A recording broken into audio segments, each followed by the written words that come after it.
This show is intended for adult audiences. You know, people with bills, backaches, responsibilities, and a functioning sense of humor. It contains strong language, stronger opinions, and the kind of jokes that might send the emotionally fragile into a full-blown meltdown. If you're easily offended, perpetually outraged, or think words are violence, this is your cue to clutch your pearls, grab a blankie, and sprint to your nearest safe space. Or, you know, just get in the sea. We won't miss you. For everyone else, buckle up and let's have some laughs. Rated D for dickhead. You are coping and seething. You just can't accept what you're seeing. Yes, you're coping and seething. The truth it is scalding, and now you are molding and coping so hard. Coping and seething. Hello, you dirty little boys. Are you interested in my body? I'm gonna come. Nice tits. A real setup of donkers. Packing some Doban hunkeros, Baghanaga hoogs, humongous hungalonga no logongas.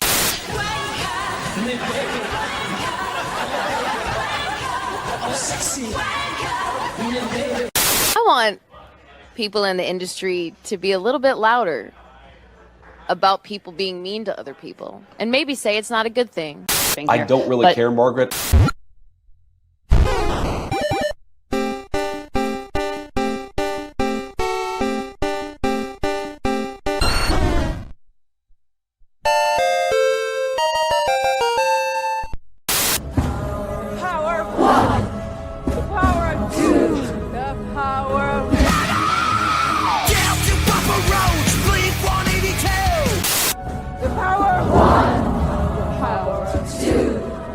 Power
That is a start.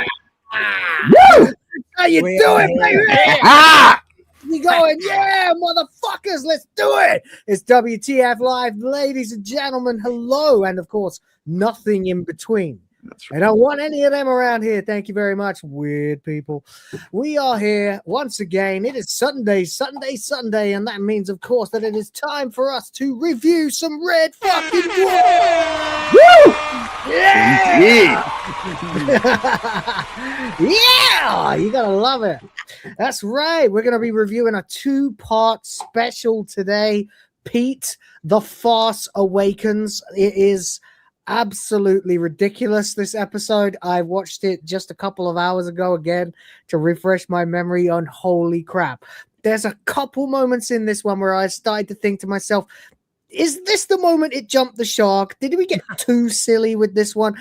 And then about 5 minutes later, I said, no, this is Red Dwarf. This is absolutely well within the bounds of what people would consider Red Dwarf. Not everything has to be an insanely long polysyllabic joke about Europeans, although there is one in there.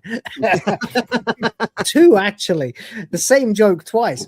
But, you know, it can be, fuck, we just created a dinosaur and now we have to feed it a curry. You know, so let's fucking go. Welcome back again, everybody. Appreciate you being here. Let's get into some intros. John, what's going on? It's the new year, but not too much. I have spent a good bit of time. I've spent more time in bed, I think, since the start of the new year than I have out of it. I'm not complaining about that. Like, I actually just, I don't know. We did that epic, fun ass game stream on Friday. Yeah, 5.5 hours. Jesus. What were we? It flew by. It felt like 3 hours. It definitely did breeze through. However, afterwards, I think that my body caught up to me. I did 12 hours between the New Year's Eve show and that show, basically. Just sitting here in the chair. And so I went and I laid down. Then when I woke up, I had the alarm set for Toasty's stream on Friday. And it didn't seem like he was there just yet. So I was like, oh, so I'll just wait for her to let me know. And I don't know if she never woke up or if I just kind of was like taking it like as a sign of like, I checked, shouldn't do any of the setup or anything like that.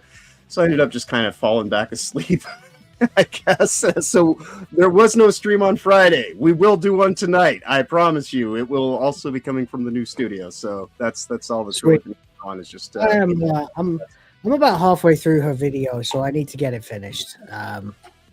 So I will tell them that and try and get it done before we are too late. In the meantime, Rhoda, what's going on with you, buddy? Yeah, I'm getting there.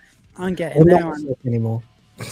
Yeah, I was sick, and now I'm not very sick. Yeah, I'm good. Like, still got like the aftermath. It's got a bit of a going on. I like that technical terminology. That's a dictionary definition, by the way. If you look it up, you will see I'm slightly better than I was is defined as just like how anything written by Russell T. Davis is listed under yeah, that's the one. What else is new, buddy? Well, I got some good news today. Although, like, officially my sabbatical was already confirmed, it's actually on the schedule now. Oh, that's cool. I can look ahead and see where my time off is, and just know that I can actually plan stuff and get stuff done, which is nice. You know, everything that I do get done seems to go quite well. It's just that I don't seem to have the opportunity to get it done. So now I have that. I'm like, yeah, that's been a real boost. That's been a real boost. So I'm really looking forward to February now. And also I have the coming week off because I almost always book my birthday week off. Oh, cool. That's nice. Yeah. I've never actually been able to do that. I could only ever get like one day, and not always on my birthday either. So, yeah. Good for you. I've only ever not managed it twice. Well, there you go. That's what Bonnie Blue said. Anyway, and then she still found a way. She's like, I'm good. So she just used the other hole instead. That's you know? right. That's okay. Bonnie Brown.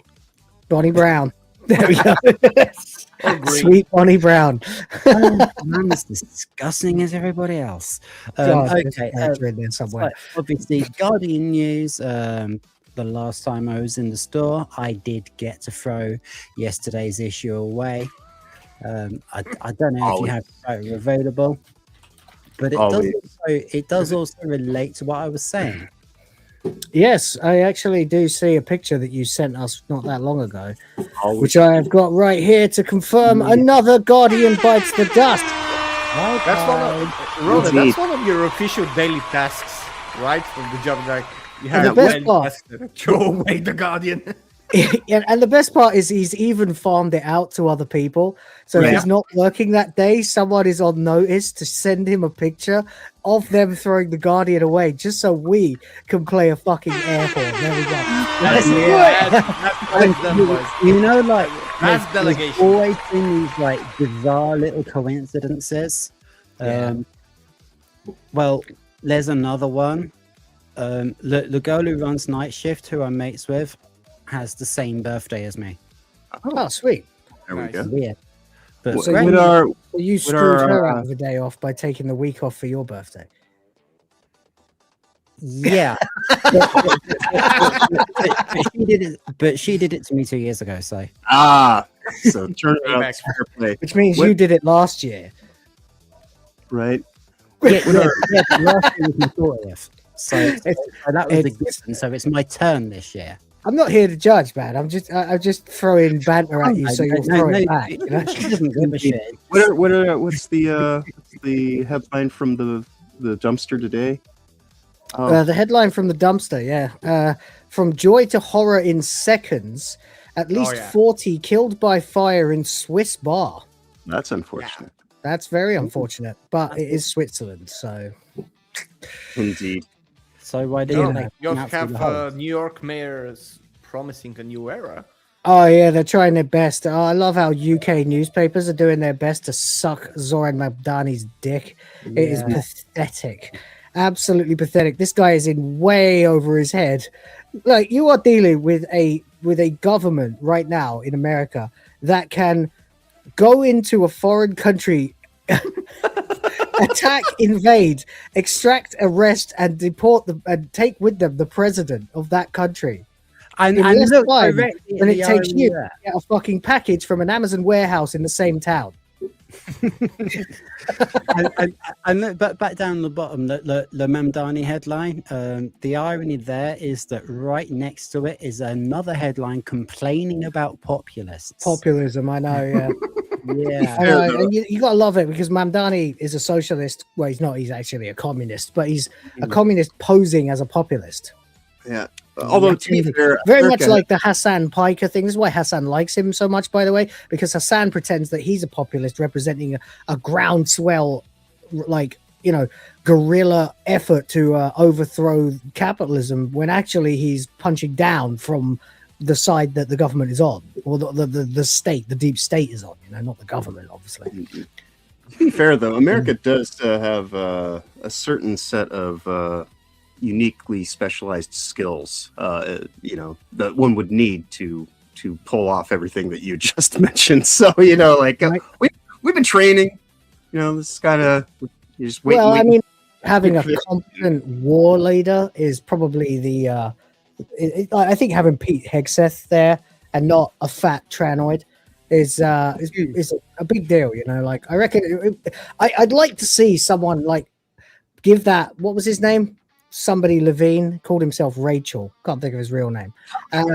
Some fucking wanker anyway. He I really want to say Avril, but I actually team of Tranoids and try and do the same thing in a simulation at the same time. Right. Without someone breaking a nail and having to stop. So there you go. Anyway, thank you, buddy, and appreciate you for the Guardian update as always. And I know you're looking forward to this one. I'm looking forward to this one. I always forget how good Pete is. I always forget that most of my favorite moments from Series 8 happen in this or in Back in the Red. Like, you know, but actually it's quite a strong series, even though they don't necessarily, like, you start off with an utter masterpiece in 3 parts, and then it kind of lulls for an episode, and then it just goes boom again. And then there's the finale. It's a very weird series. I think it's because it's kind of lopsided. That's maybe why people get on it a bit. But I don't see a weak episode here. So that's just me. In the meantime, though, Helzo, how the devil are you, sir? It's nice to see you again. Sorry about last week. Oh, no worries. It's good to be back. Sorry for not being more available and having the limited time every time, but hey, it's I'm good to the be one here. who moved the goalpost, man, not you.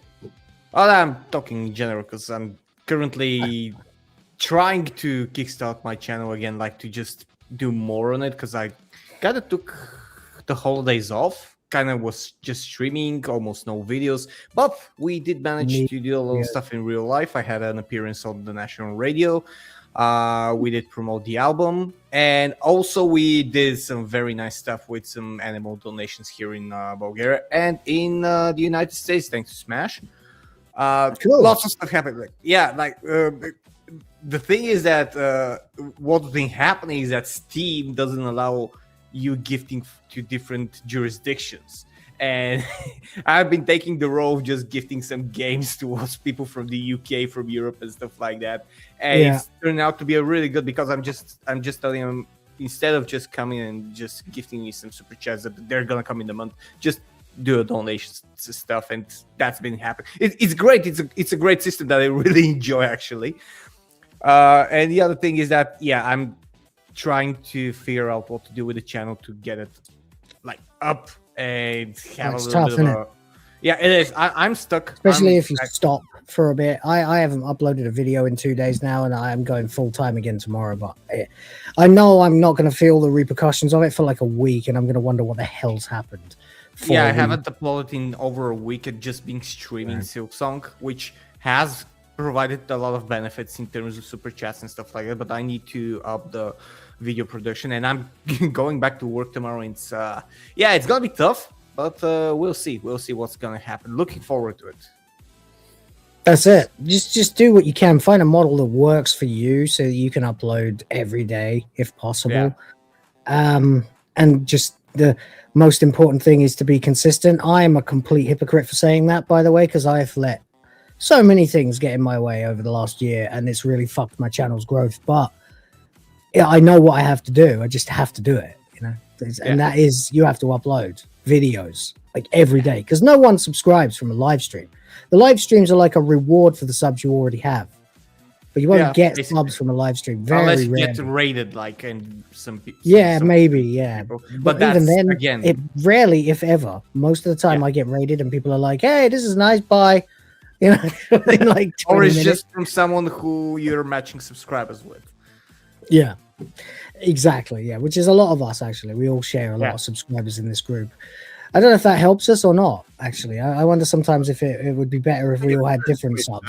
It does, because we have a great community. Like, we have great I love our community. The core people who watch the shows. Bringing new people streams are the least successful thing, unless someone's actively looking for new streams, which is... I mean, this is the problem, isn't it? It's like the balance of trying to be great, as great as you can be to the people who are really loyal and show up to every stream, and at the same time knowing you also have to look out the other side of your head to the horizon and try and bring in new people to build that community. It's a very difficult thing, very difficult, and they don't make it easy, and nor do the millions upon millions of people pumping out AI crap all over the fucking stealing all the attention. So it doesn't help. But hey, we got to do what we got to do.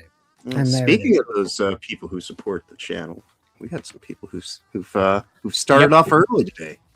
Yeah, I know. Yeah, we'll get to them in just a second. Did you have anything else to say, Helzo? Oh no, that's it. I'm looking forward to. Whoa, that flared up. It was a supernova. Yeah, yeah. That's what happens when you don't touch your lights in a few days. Like Bonnie Blue. Oh, mine are crazy. My face is basically bright pink right now. I need to do something about it. But that's all for me. That's all for me. Looking forward to the episode. I had more laughs than I've had in a long time. It's a really strong two-part. At times, it doesn't feel almost that much like Red Dwarf, but it does feel a lot like a later Red Dwarf. Like with Series 7 especially, and a little bit of 6, they lent more into the slapstick side of things, which I guess is mostly because of budget. But then you get the purists who are like, well, it's not two guys talking all the time, so why should I care? It's like, yeah, because it's still fucking funny. That's why. It is. It was funny. Yeah. Comedy takes many forms, as long as you're indeed. Oh, I haven't. Cool. Yeah, cool. So anyway, we get a lot, and also Hollister gets his big scene in this. Mac McDonald, being an incredibly funny man in real life, kind of got underused as Captain Hollister in The End, which is episode 1, and of course in Stasis League as well, and then just disappears for multiple years, then comes back in Series 8 and becomes much more like Lister and Rimmer's foil. And the interesting thing about these two episodes in particular, not that I didn't necessarily wanted to dwell on them too much before we get into it, but they are there's a dynamic that's been achieved somehow off screen between this Lister and this Rimmer, where they become kind of like a double act, which is just crazy because they're like you've been so used to Rimmer having no time for this, but I think at this point my justification for it is Rimmer will do anything to make his life more tolerable at this point, so he falls in with Lister's crazy ideas. And so it becomes a bit of a double act of like the Two Stooges or Laurel and Hardy kind of almost. And it's brilliant. That was something that I was going to bring up as well.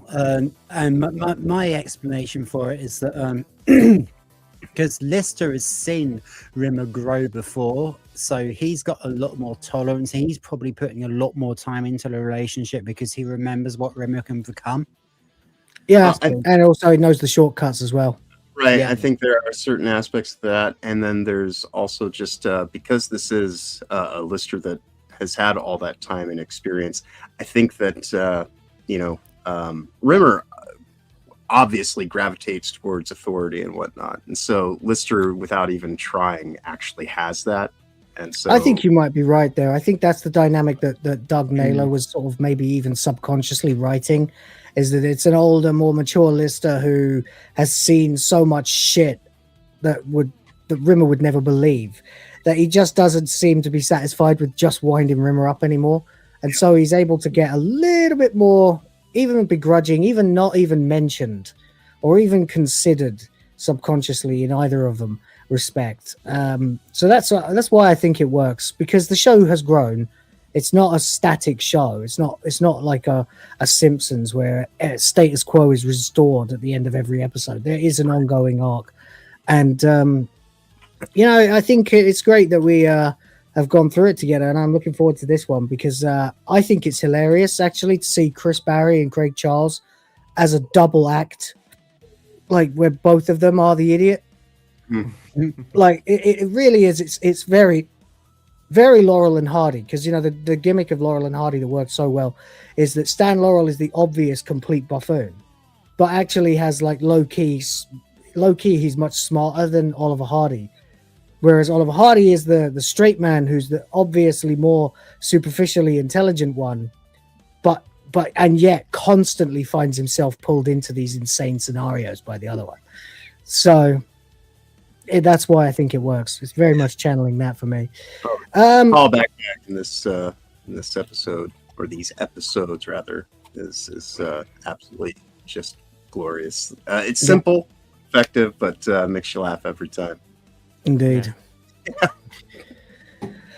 Okay, let's see now. We've got some people who did start early, as you said, and we will be getting into the episode shortly after that. Is anyone okay with that? Is everyone all right with the background music? I just found it sort of gives us a bit more ambience, I kind of like it. I can't miss it when it's not around. It feels some stuff.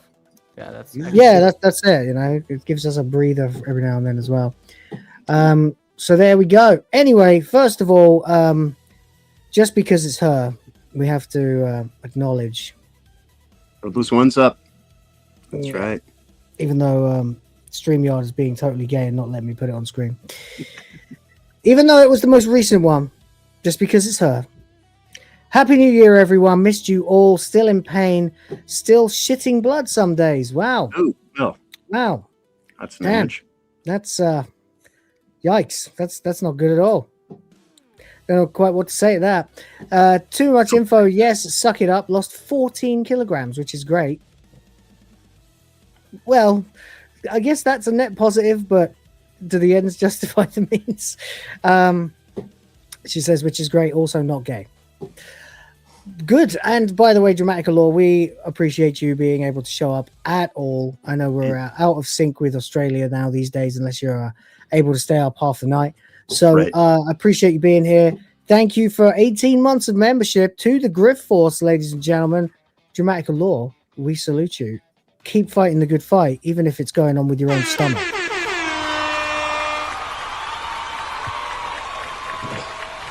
All right. Disgusting jumped in before we even started, like by about 35 minutes, and just said, "Let's go! VLM for the win!" What did you think of the Vindaluvia? I loved it. I loved it. in I the watched intro? it from the previous stream and I was like, nice. Oh, you did? I saw you, and obviously I can see you guys in the back end during it. So it's fun watching you react to certain parts of The, it. the music, not that I didn't like the music in the previous one, but this is an absolute upgrade on every level. Much more powerful, much more energetic. Yeah. Well, I mean, I thought at a certain point, I don't want it to be too much about like, let's fight, let's war, let's go to hell. And, you know, like that is what we're doing, obviously. But like, it's become much more of a show where we have our own lore and our own memes. And I wondered if I could make a song out of pretty much exclusively those.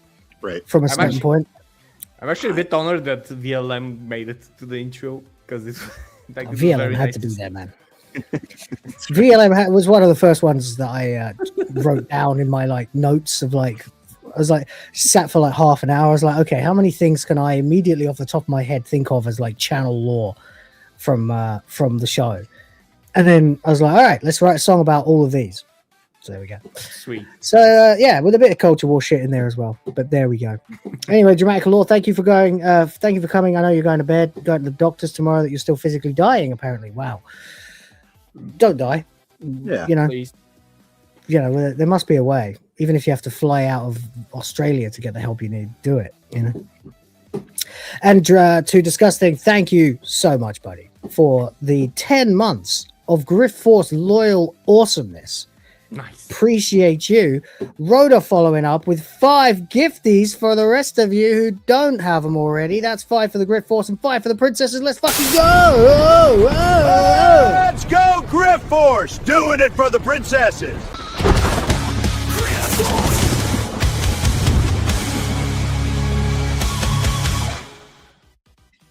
And Rhoda even meant to do it. So yeah. That's right. Yeah, unlike you with your accidental one. Right. Just sitting there playing games, sending off random. You managed to gift a membership. I don't know how you did that. Fucking crazy. Sardoc is here. He is again. StreamYard's being gay. It's not updating. Come on, show it on the screen. There we go. Says, did someone say?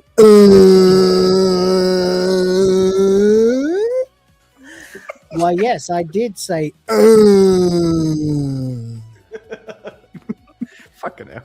I sure fucking did, buddy. Thank you very much for $2. £2, actually, legit currency. Thank you.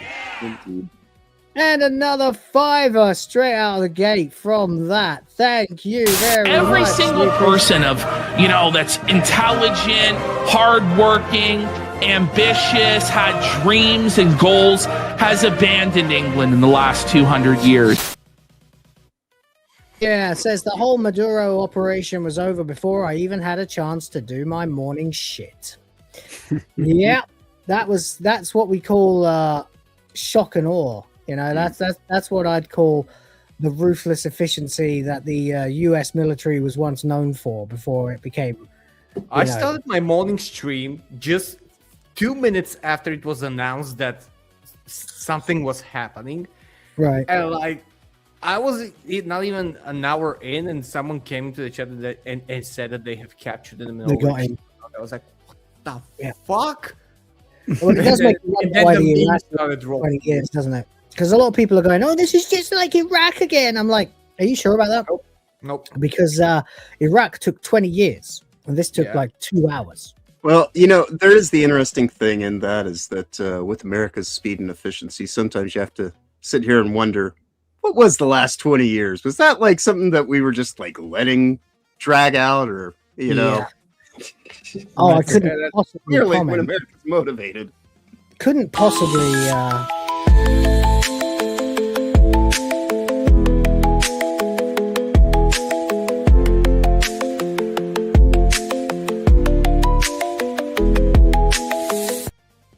Everything's in order.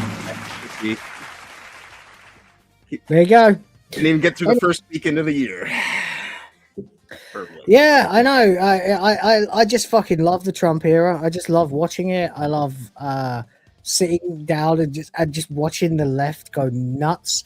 The most funny part of it, of course, with the Venezuela thing is watching split screen videos that people have uploaded. And on one side, you've got some blue-haired Karen going, "Oh my God, guys, I can't believe we are bombing Venezuela.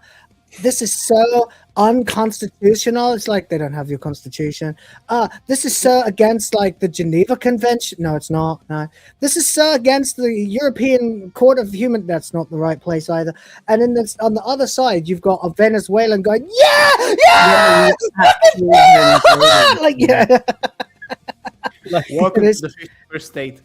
It's so fucking crazy. It's like these people are literally. I see this kind of stuff myself, but not in the same level because I live in the third world. No one gives a fuck about your woke agendas in the third world, bitches.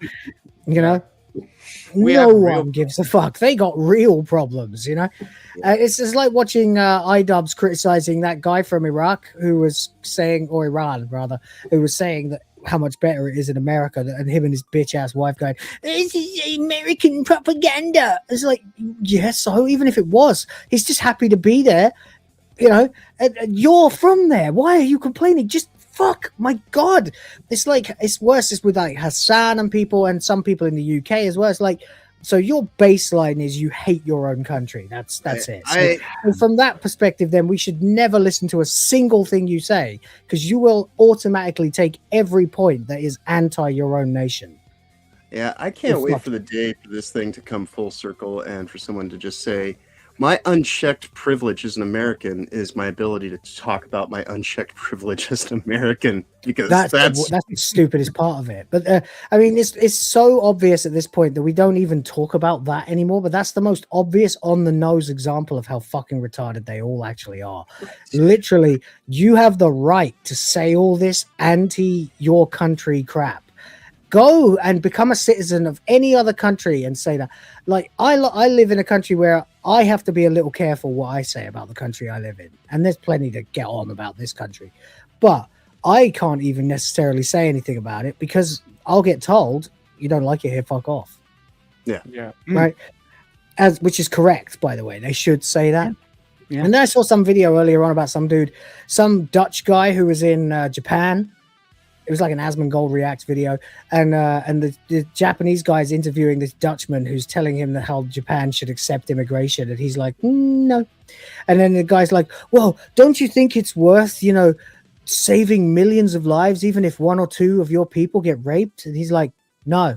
It's like, what would you? How many people would you sacrifice just to stop one person from being bad? No, I'm like, all of them. Yeah, I'm like, all of them can go fuck themselves if one of them would harm one of us. That's the correct answer. That's how we got this far as a species. You know, you know fucking what baffling. I want like a Star Trek style holodeck and put all of these people there without them knowing, just simulating the real world, but things going exactly the way they're fantasizing they would go, and see where that leads. It'd be better than life. Yeah, like better than life, but they don't realize it, and just see where their fantasies would lead them to see exactly how it would go. And just afterwards, when they're all mentally and physically destroyed, and when everything that they live there is absolutely destroyed, and they have nothing, to pull them out and see you fucking retard. This is how exactly. Yeah. First of all, shout out to Piranha Pout in the chat. Nice to see you there. Says they always say no if you ask them if they want to. That's another video I saw actually where a guy was doing fake interviews about Somalians, and he's like, what do you think about the situation with the Somalian frauds? Like, oh, it's appalling, Donald Trump, blah, blah, blah, blah. They're gonna kick them all out. These people need to come here, they deserve to come here. It's like, okay, so actually what we're doing is a petition. We're doing a poll here, trying to get some names and addresses of people who might want to house a Somalian refugee. How many can I put you down for? And he's like, oh, I can't do that at this time. Yeah. Yeah. So when's a good time for you, sir? A few years ago, that was a meme about Gary Lineker. You know, yes, I remember Lineker stitched himself up. How many migrant refugees are you going to put up in your fucking mansion? Yeah, exactly. And he would never answer. Well, because they're all fucking champagne socialists, and no one gets more hate, deservedly, in the world really these days than a champagne socialist. This is why people actually hate Hassan. The whole shocking his dog thing is disgusting and awful, but really it was just a way to kick the door open, you know, and expose him for everything else that's disgusting and vile about him. So, hey, cope and seethe, bitch. There you go. Anyway, shout out to Pranapal and also Helzo. Yeah, I think what you were describing was the proto Matrix. Remember when Smith has Morpheus sat down in the first film and he goes, the original Matrix was designed to be a perfect human world where nobody experienced suffering, and it was a disaster. And everyone died. And I think that these people that Hells was suggesting, much like Rimmer, they wouldn't know how to actually even appreciate the situation. And so they live to be angry. Right. What they call it, by the way, like rage baiting. You're only happy when you're angry. I'm like, no. I'm quite happy when I hold my child or cuddle my wife or laugh at you. Be angry. We don't want to do these videos, by the way. Like it's I love to dream of a world where I don't have to do this anymore and I can just do top 10 best game videos. And no one will ever subscribe again because there's about 1 billion of them on YouTube already. Right. For myself, the thing that keeps me balanced is I know that at the end of the day, we're still cavemen. We just have higher end technology. We're still sitting in front of campfires telling stories even right now, like all this technology. And so ultimately, the human condition is fairly brutish. No matter what point in history you look at, this or that, the more you try to dress it up, just, that's for your own whatever. Yeah. And good things will happen, bad things will happen. Things are going to happen no matter what. And all you can really do is try to focus on how you just operate within your own journey space and try to do that to the best of your ability with the people that you're connected to. And all this other stuff, it's so much fucking confetti in a parade of bullshit that never ends, So, yeah. True. At least that's the way that I try to deal with it. Like some stuff I agree with, some stuff I don't, but ultimately it's really fucking irrelevant, Yeah, no doubt. Anyway, there's your political ranting for the week, I suppose. I do like to get it out of my system because there is a lot of insanity going on, and funny as it is, you also have to call it out. Yeah. Because if we all stop calling it out, then it wins, because it did. We know this. Yep. So you can't let up for even a fucking second. But that's it. We've all taken that sort of pseudo responsibility upon ourselves, so be it. But we have something else we have to do first before we do anything else. We have to review some Red Dwarf. So let's get into that. This is a two-parter. What did you guys think of it before we get into it? Let's do a little round table. I've said what I think. This was a little bit more of absurdist kind of slapstick. This was comedy for the sake of comedy kind of episodes, which was nice, because everything that has been going on this season, it is still kind of leading to stuff, but it is kind of nice to just get these still moments and what it looks like. What are these guys' new situations with everything, and within a very short order, Lister's already set up a whole back end system for he's like the guy in the jail who can get a hold of things, and which makes sense actually for listening. Yeah, it totally does, and so it's kind of nice to get a little bit more of a spotlight on what is life like in this version of Red Dwarf now, and things like that. So I really appreciated it, just in the sense of just being able to just have some episodes, and even though they are a 2-part thing and are directly connected with each other, something that's not has so much heavy bearing on things to come and things that have taken place. It just kind of we're in the moment of kind of living in the situation right now, which is good. Yeah, absolutely. By the way, happy birthday to Old Man Cat. I got this new anime plot. Basically, there's this high school girl, except she's got huge boobs. I mean, some serious hunkers. A real set of badonkers. Packing some Doban hunkeros. Massive da hunka bankaloos. Big old Tanahangara cougars. What happens next? Transfer student shows up one day with even bigger Bankhanaga hoogs. Humongous hungalamga no logangas. Indeed. This is a little freebie for you. Happy birthday, buddy. Appreciate you and all you've done for us as well. A lot of Capricorns around here, it seems. Yeah. A few Geminis too. Yeah. There we go. That would be me. And Rhoda. So, I think, right? I'd be a Capricorn. Yeah. Oh, you're a Capricorn. He's a goat as well. Steve, Rhoda, myself. It was the same year, not the same week. Who am I thinking of? There's someone else got the birthday the same week as me. That's why. Oh, well, whatever. Doesn't matter. No, my all birthday right. next week. Oh, well, happy birthday to you for then, unless I'm with you at the time. I'm a few days after. Fucking hell, you guys are all Capricorns, all right. Rhoda, what did you think of the episodes? Way funnier than I remembered, much like Cassandra. Yeah. I enjoyed it a lot more than I remember enjoying it as a kid. I thought it was excellent, really. And not just because of Kachansky and her basketball get up. I didn't get much out of that. She was wearing a t-shirt. I thought that was so cool. Yeah. I don't know. I've always been something of a leg guy. Oh right. No, I'm a top half guy. Oh, that's fair. That's fair. But yeah, I remembered it as dick jokes and shit jokes, and it was dick jokes and shit jokes. Shit as in crap, not shit as in rubbish. But and it was, but they were really well done and really clever. And the stuff with the scutters and like Lister's got this like community with the scutters was really quite really well thought out. I really loved it. Like I say, a lot better than I remembered. Yeah, I think it's they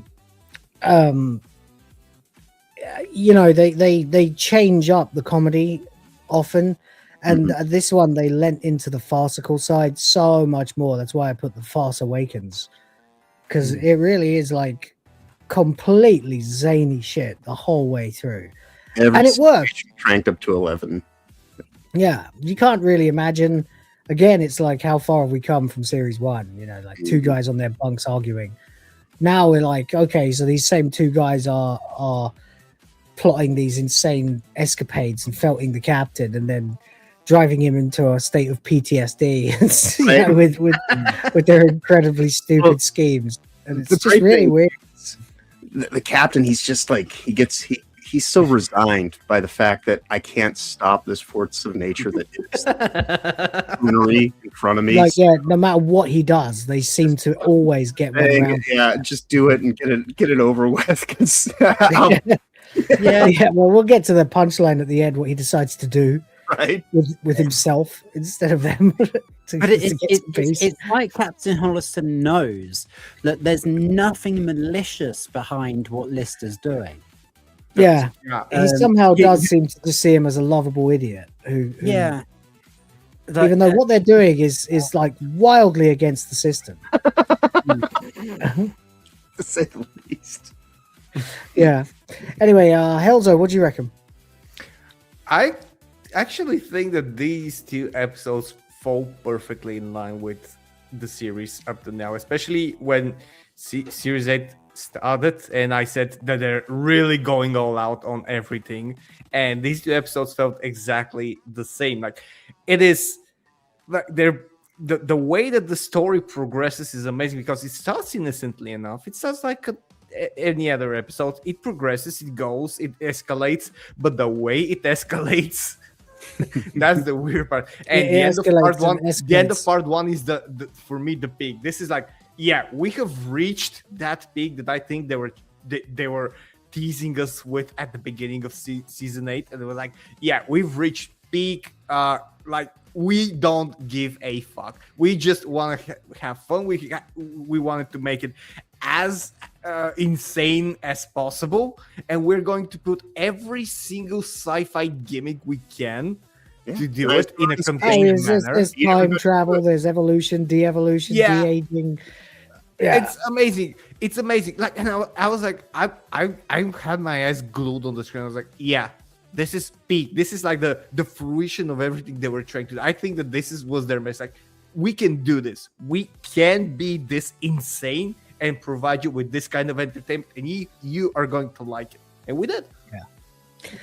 Yeah, absolutely. I 100% agree. I'm one of these people who's like sort of inherited this opinion that Series 8 was not as good as the rest, and I'm like, every time I watch Series 8, I'm like, what are these people talking about? This is a great series. There's nothing wrong with it. It's funny as fuck. So there you go. Anyway, that's because they're using different cameras or film stock, but that's not a bad thing. Yeah, they're shooting it more cinematographically, and that works really well. Yeah. But before we start, we've got one thing to do before, and that would be Sardog back for another £2. Says posted a screenshot in the gaming channel. Your thoughts, please. Oh, I suppose so. Yeah. So we've got this basically. It's the Steam Game Awards. Guys, maybe you could discuss while I just go quickly refill my water. Sure. And I'll come back and tell you what I think. Do we see? I love the second award Silk Song won, because I'm currently playing Silk Song, and this is very, very deserved. Right.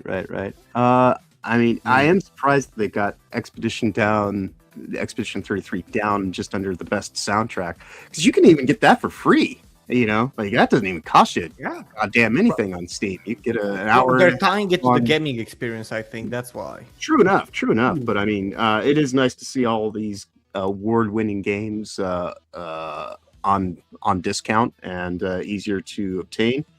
But considering like Silk Song wasn't even very expensive anyway. Right. Yeah. It's actually like the thing is that you can argue that Expedition 33 should win. Well, that's the thing. That's what I was getting at. Is I think Silk Song and Expedition 33 should probably be flipped in their placement. But I think that Steam kind of operates also on the number of players, and I think this is community voted, and Silk Song basically has a lot more players active than Expedition 33. So that's true enough. I suppose Expedition 33 does have the benefit of the other primary gaming consoles to carry some of that load for what it was. But you know, I don't think calling Silk Song a Game of the Year award winner is a bad choice in any person's. I'm not angry at that at all. It's an absolutely amazing game. I'm still playing it. I'm 80 hours in. Yeah, but it is still just because that's the thing I've been saying to everybody since the Gamer Awards, where Expedition 33 got its landslide sweep of awards. Everything after that, it's like, all right, so if they don't win Game of the Year award, they still won Game of the Year award. You know, it doesn't really matter from one to the next. There's enough accolades to go around, and ultimately, at the end of the day, you know, the main thing to take away from this is the discount on getting some really good games. You know, hell yeah, yeah, they're all discounted. Steam still being the good guys. Long live Gabe. I'm very happy with most of these. I don't really have a problem with any of them, to be honest. I like at the Game Awards, we were pretty much accepting that almost any of them could have won, and we were happy that Expedition 33 swept them. But if one or two of the others had picked up one or two of them, I would have still said, yeah, they deserve it just as much, really. Like outstanding visuals for Silent Hill, I can see that. I haven't got a problem with it. Game of the Year Silk Song, it was, you know, easily, even though I haven't played it yet, I only got gifted it today. Definitely the runner-up in my mind to Expedition 33. True. Yeah, it is a very worthy contender. It looked great. I do also think that this really is emblematic of 2025, that probably over 80% of award-winning games are multi-platform and things that you are able to play on Steam for each day and date. And then the few other outliers, basically just a couple of Nintendo titles and Death Stranding are the only things I can really even point to that aren't available elsewhere. Sony will abandon that exclusivity very, very soon. Yes, indeed. Although they already are. Nintendo, not so much. They'll hold on to that forever. But no, but I know without a shadow of a doubt, Death Stranding is gonna be released on PC. If for no other reason, they're gonna try to get that thing closer to 5 million sales. They definitely. I mean, they did with the first. They'd be stupid not to, and they will never do that that exclusivity crap again. Because I switched to PC in 2022, and clearly I was part of a wave. I didn't realize it at the time, but I was. I'm part of a group of many people who have who just had enough of consoles since 2020, and I feel like it's a lot of the same reasons. It's like taking advantage of us during the lockdown, the PS5 and the Xbox Series X having very little to attract you to them unless it's just blind habit, right? And PC being for at one point temporarily more affordable. Yeah, and anytime they give you a free game, it's always with strings attached of, well, it's free if you pay us tens of if not $100. Free if you pay us like $100 a year or whatever, and it's still a pretty good deal, but not as good a deal as $13.40 for Silk Song. Yeah, right. No, it used to be a good deal because the PS exclusives were highly sold off. Well, that used to be the thing. They were the highest end game. Yeah, those were the games that everybody would play because they were amazing. That's why they had the arguably some of the best. Original Last of Us, God of War 4, all justifiable, super blockbuster games. Right, and the disappointing sequel, Spider-Man 1, of course. All the games that basically got wrecked by Stellar Blade on the Steam charts. Right.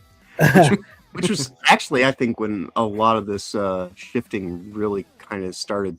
I mean, it was happening before then, but I think Stellar Blade kind of took it to the next level in terms of people just saying, I'd rather get my games on Steam than...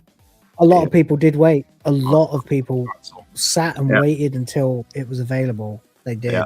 Also, speaking of exclusivity, I just read, but I need to confirm this, that Ghost of Yota is coming to PC in 2020. Oh, super. Some transparent numbers we can talk about. That would be lovely. This is gonna Thank you. Harvest time for the YouTube scum. Right. Lovely. This is going to be wonderful.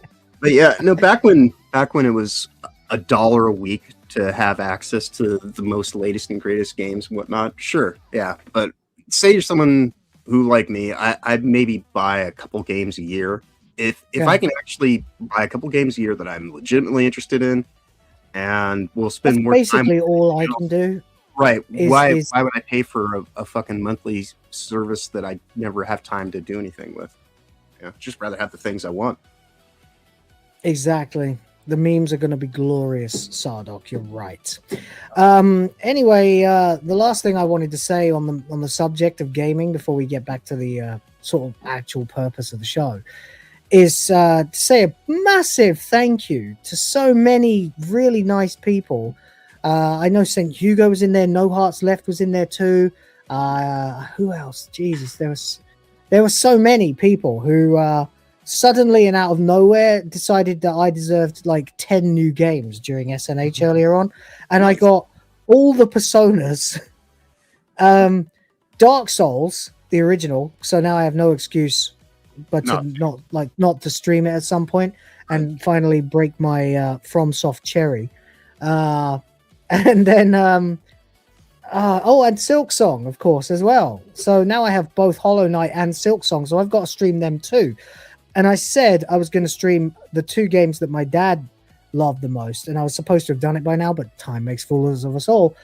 And the rest of the year was going to be bucket list games. So I am going to start gaming again regularly on the channel, or create a new channel for it. I don't know. I'll ask ChatGPT what's the best tactical course of action, because at this point, I don't fucking know how to grow this channel anymore, man. It's hit a wall, you know?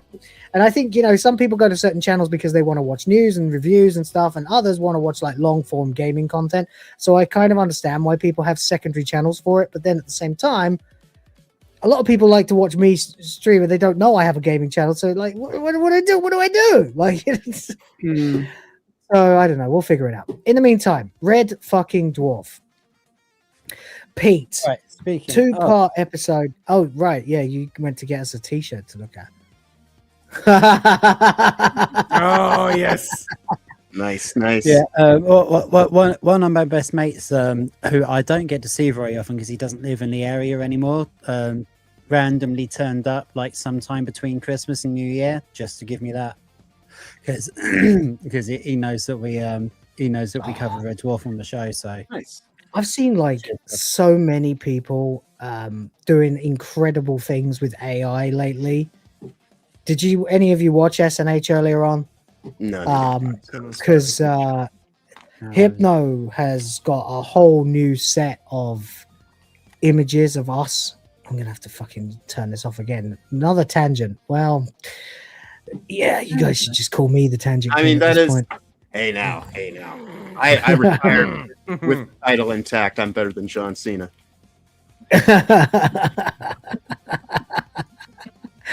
And Hypno generated like this fucking thing of me, which I was like, whoa. Hey, that's not okay. bad. So right now, awesome. what we have, right here. This is like me in December 2026 if my diet and exercise regime goes to plan. Right. and yeah, and I can get my teeth sorted out too. But not bad, you know, not bad at all. Not very good. And then Kyle animated it, and it just looked fucking insane. Like this is a Street Fighter character. Yeah, this is fucking badass. I don't think I've ever looked this cool a day in my life. I almost want to frame this. But there you go. They were all awesome. So what I was thinking is I want to see what people can do with AI and create like a Red Dwarf logo with us underneath it in the style of like that t-shirt, and just instead of Red Dwarf being the image, have Boys of the Fans with the ring around it and the 4 of us. Ooh. I'd like to see, and I definitely don't have time to make it myself. So if anyone watches this and wants to take up the challenge, show me what you got. Also, there is a poll out right now asking what the next titty clip should be, because we are out of gimmicks for a while now. Valentine's is next month, but what fucking gimmick can I do for Valentine's? It's all just about sex. So, you know, I put out Final Fantasy 8, Final Fantasy 10, Naruto, and Street Fighter, just off the top of my head. 8's winning, Street Fighter in second. Let me know what you want, guys. By the end of the stream, I'll decide, and that will be the next one I try to make. I actually already have for FF8, so it would be easier that way. But anyway, that's enough fucking aside. We're gonna kill all of Hilzo's time without getting through these, so we got to get through these. Oh, it's okay. And okay, cool. Also, then you guys can start letting me know what games I should be streaming next. But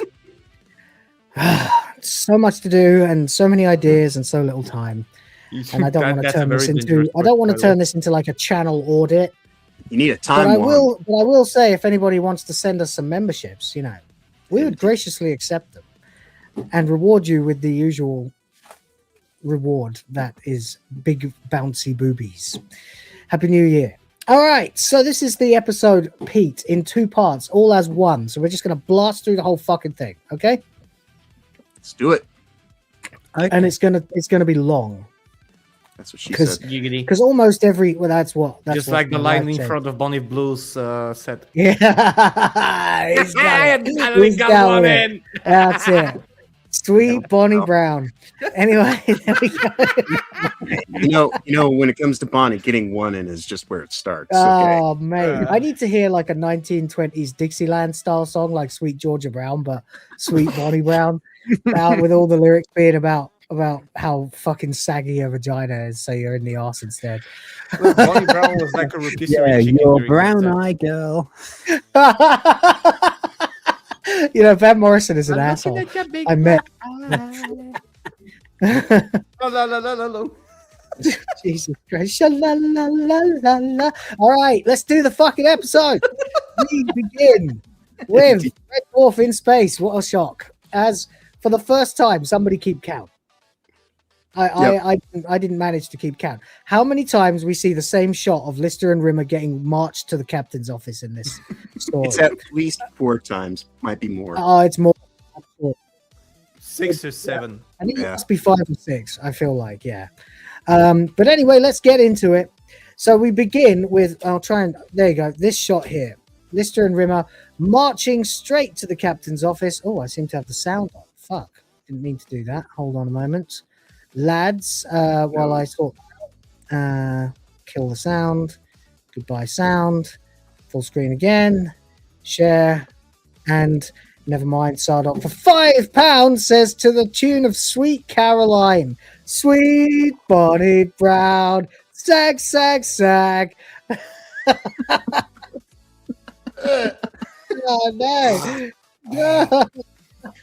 She devours all the wood. What a slag. You should make it slag, slag, slag instead of sag, sag, sag. You fucking legend. Appreciate you. It's not Christmas anymore, but here for 5.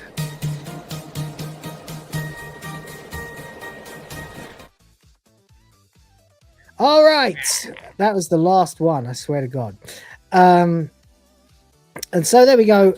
Lister and Rimmer are being marched down to the captain's office. They approach, of course, and immediately Rimmer kicks his feet, his boot down and does his ridiculous salute, and it does go on a little bit longer than most people expect. And then Lister goes, hi. Which is great for punctuation. Hollister says, I understand you played an idiotic prank on a senior and much respected officer yesterday. And Rimmer says, and this is where you get your first instant inclination that Rimmer is not up his own arse that much anymore. Because, and he's become more of just the idiot that he actually is. Right. So I understand you played a prank on a senior and much respected officer yesterday. Rimmer says, that is just not true, sir. We played a prank on Mr. Ackerman, sir. Oh, I see. Oh, I see. Right off the bat. So Ackerman, of course, we know is a monster. We've seen him in action in the tank, and he's an absolute bastard. But Hollis says, what happened? We inserted a capsule of truth serum sodium pentothal into his asthma inhaler, sir. And Hollister says, which is why he rushed to the bridge this morning, apologized for being late, saying he'd been having jiggy with the science officer's wife, but hadn't allowed enough time to change out of his Batman outfit. He's always got to think about putting on silly outfits to have sex in this show. Spider-Man outfit, Batman outfit. But the next, and so yeah, Rimmer says, permission to snigger, sir. Permission refused. May have to snigger anyway, sir. The thing is that they exposed some indecent activity by the officer. So yeah, they did actually. Isn't that a good thing? He's doing something really, really bad for the morale on the ship. He's fucking knocking off the science officer's wife. Yep. In a and I don't know why. I dressed as Batman. Yeah. Work. I don't know what the hell this Batman costume thing. Like, I always thought it was funny when Lister would say, like when Kachansky joined and he thought he was in. He says, "Come on, let's rumpy pumpy. You go and get in the bed, and I'll go slip into my Spider-Man outfit." And then she smacked him in the face, Right. And I just don't get it that like, was there an era when British people would all be having sex dressed as like superheroes, or where did Doug Naylor get this idea for a joke? I don't get it. Like, I've never done that. I don't know anyone who's done that. Cosplay certainly wasn't a popular thing in Britain in the 90s. So where did this come from? Maybe he was a Batman movie star? I guess it's just meant to be a bit of a kinky thing, But the Brits have always been low key kinky as fuck, actually. So you only have to watch the movies we were creating in the 70s to kind of get that vibe. Like Confessions of a Window Cleaner and stuff like that. But anyway, whatever. Hollister says, do either of you have anything to say? And Lister's, about what, sir? He goes, about Mr. Ackerman, about him being late and wearing a Batman outfit. He says, well, has he considered being Tarzan? The costume change would be much quicker. He goes, you two are both serving a 2-year sentence in the brig. Do you want to get out ever? And Lister goes, well, it's just that Mr. Ackerman's so horrible, sir. And he goes, I am not, sir. I'm extremely nice. This is so stupid. It's so British. He goes, lovely, in fact. Warm, caring, but most of all, nice. Hence my nickname, Nicey Ackerman. If you're not British, maybe you don't know, like, there's no way anyone would ever have that nickname in the UK. Your nickname is based on, like, your biggest flaw.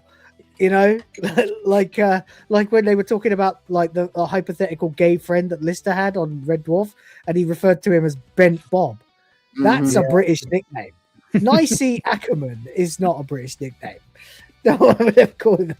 And then, of course, he lets it all go anyway. The mask slips because he goes, that's why I entered into the service, sir, so I could share my sunny disposition with inmate scum who didn't have my start in life. Yeah, maybe nice hole. Nice hole. There you go. Yeah. Hold on. Nope, still not talking about Bonnie Blue. No, not Bonnie Blue. No, not if it's nice. That's not a nice hole. I know. I was like, clarification. Nope, doesn't work. No, that is not a hole. That is a wizard sleeve. That is a wizard sleeve. Wizard sleeve, sir. Yeah. So anyway, they cut to a scene where he was first inaugurating them, or inaugurating is not the word at all, introducing them to the tank. And we did get to see the line where he says, welcome to floor 13, which I'm sure was 15 in another episode, but doesn't matter anyway. And the cat, this is brilliant, by the way. The cat gets his flowers in this scene. Seems like a nice guy. And then the cat would immediately approach his cat and says, elbows him in the stomach and knocks him out and then pulls him up again. He goes, if you want to speak, ask my permission.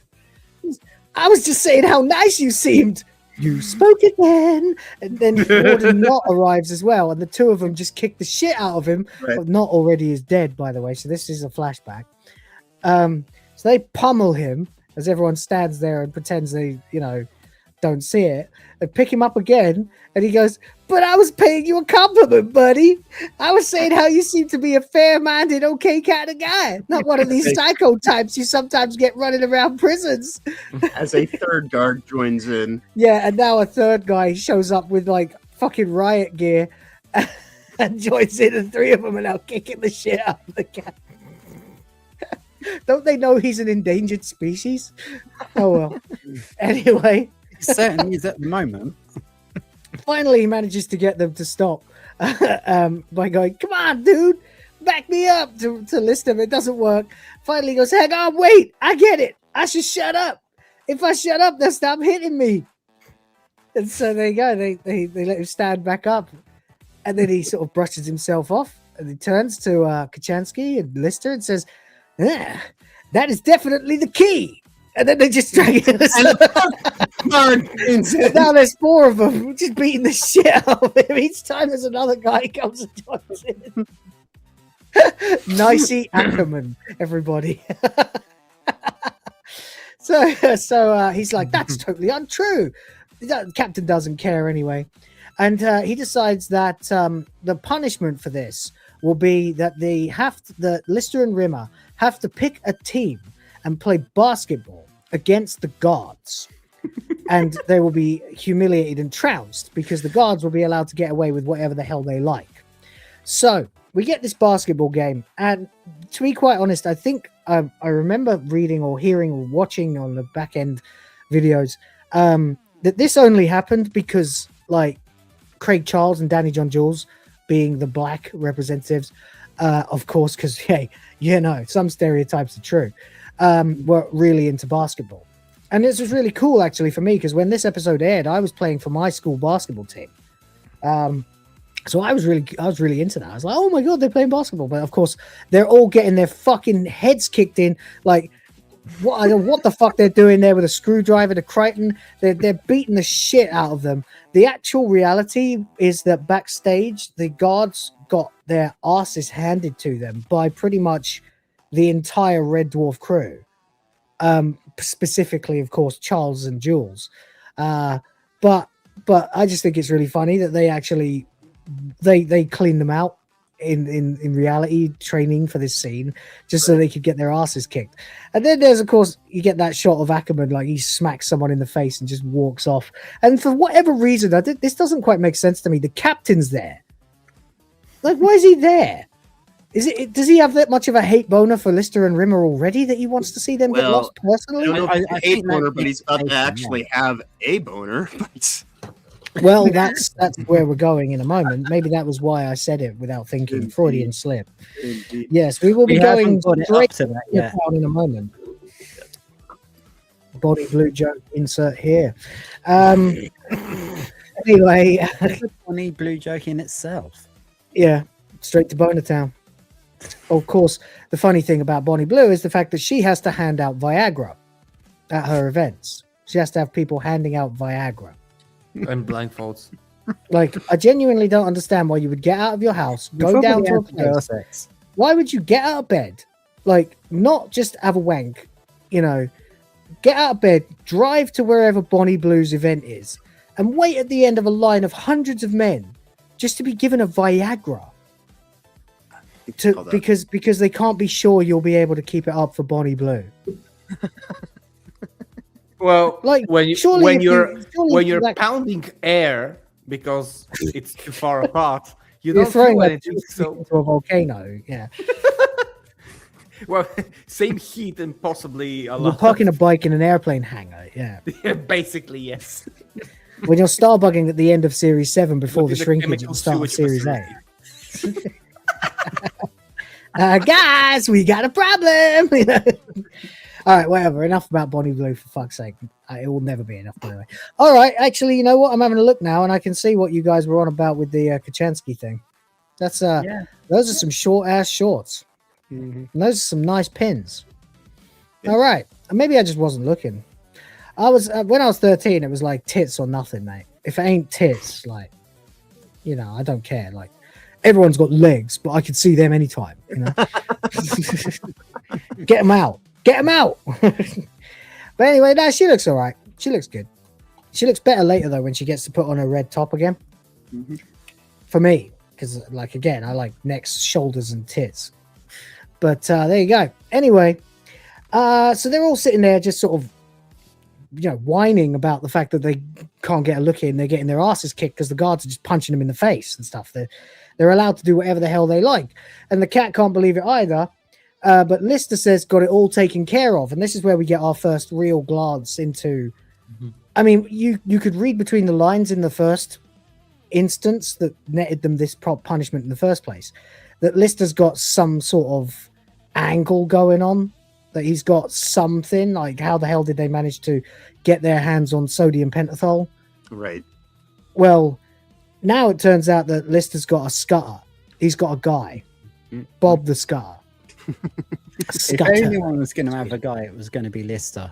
And if anyone was going to be the guy, it would be Bob the Scutter. Bob the Scutter, mate. Watch out for Bob the Scutter. He's a little bit woo. He's a little bit way. He's a little bit, Blows up Bob the Scutter. Sorry for anyone who hasn't seen the Farce show.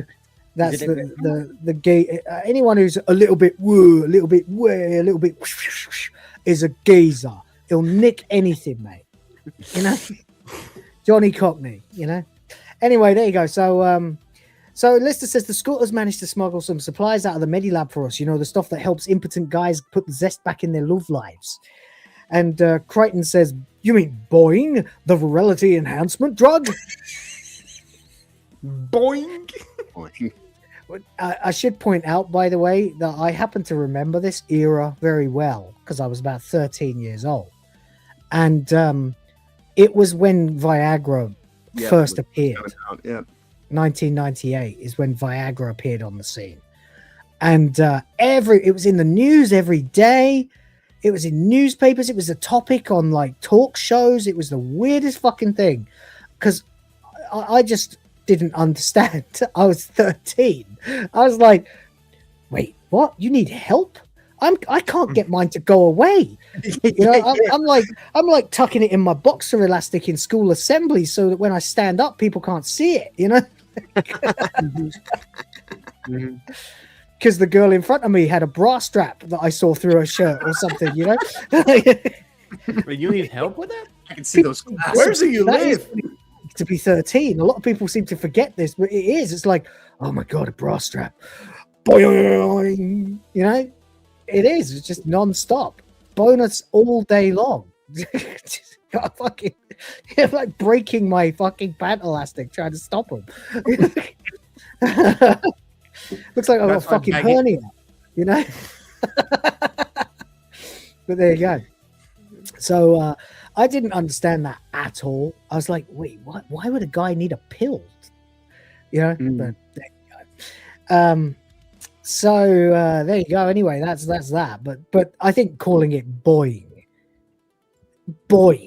That was funny. Yeah. It's just so on the fucking nose, you know. It's just like it's almost like what you wonder. Why didn't they just call it that in reality? You know, if everyone's taking it and everyone knows what it is, why don't you just call it, you know, hydraulics or boing or something? You know, whatever. Anyway, the joke is, of course, that they have stuck a load of fucking Viagra into the guards' lunch halftime juice. So they're all getting their juice fix, their orange juice or whatever the hell it is that they drink. And then he's talking, and you see the captain here is talking to Ackerman and telling him, get out there and kill. They're lambs to the slaughter. Go on and get them. And then Ackerman is basically like, yes, sir. And already he's hunched over. He sort of went, yes, sir. But he's sort of he's got this weird sort of I'm still trying to stand upright, but I'm bent over double at the same time kind of thing. And he's walking. This is giant strides, kind of, you know. As they all make their way back onto the court, every one of them has now got a obviously sizable and probably quite painful erection, which doesn't allow them to stand up. So of course, Lister can out jump 6'3" Ackerman at this point. And now we get a montage of the dwarfers running rings around these guys with their you get a shot somewhere. Oh, Lister with the layup, very nice. Cons start to make their comeback. The score as it was like 38 or something to 3. Yeah. So they start to make their comeback. You get a few funny little shots in here. That is no way that was going in, by the way. That's some editing there. There's a funny little shot. I'm trying to find it. just look at it, just like, come on, let me play. I can't play. I can't do anything because I can't. Flying at the air. They've all got these boners. Yeah, fucking hilarious. Now it's 36. Crichton stops to clean the ball for a second because he's Crichton. And then, oh my god, you get a 3 shot from Lister. No editing. See. Yeah, they're actually good, you know. Much better than the mostly white guy. This is what I'm looking for. The cat's dribbling and he stops, doubles back just to check out the guy struggling with his erection and just looks at him like and then there you go. And I've killed the fucking feed, so hold on, I'll fix it. But there you go. It's just really a very funny little scene. And again, did you ever think you'd see a basketball game in Red Dwarf? Basketball That's the last thing I montage thought. is not high on the list of things to expect. Maybe football, but I would have. I had a higher expectation for a dinosaur on a spaceship. Right? Well, Yeah, that actually makes more sense. You'd be like, okay, what's more likely to happen? A basketball game or a chase from a fucking dinosaur? Exactly. Well, So it's not even the first chase from a dinosaur in Red Dwarf. no, it's not. So then eventually you get the cat here just literally climbing onto the guards because they can't move and just pushing the ball in, which hits, of course, Ackerman in the head. Yeah. And Which so is there you go. cat behavior, both in the animal sense and in the character sense. Exactly. Finally, Hollister himself decides, now that he's extremely depressed, he just decides, oh, fuck this, I've had enough. I'm going to have some of this juice as well.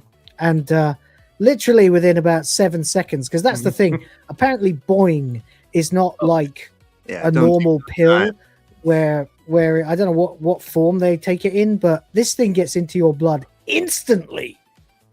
Like, you couldn't be faster if you snorted it, you know?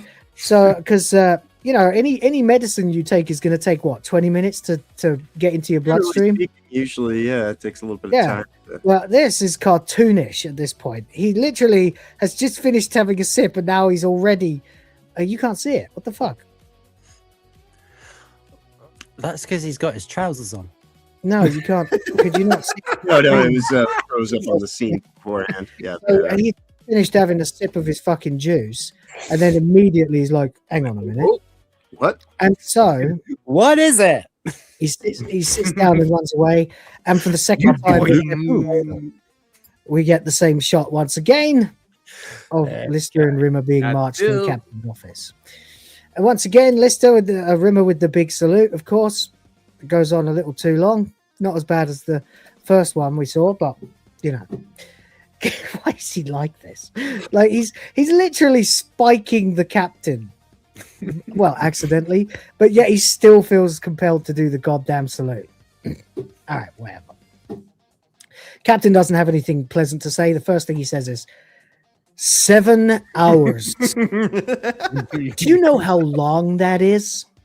I couldn't remove my shorts until after midnight. Because when I wanted a leak, I had to do a handstand on the toilet seat. I was stopping the lift doors from closing. I wasn't even trying to catch the lift.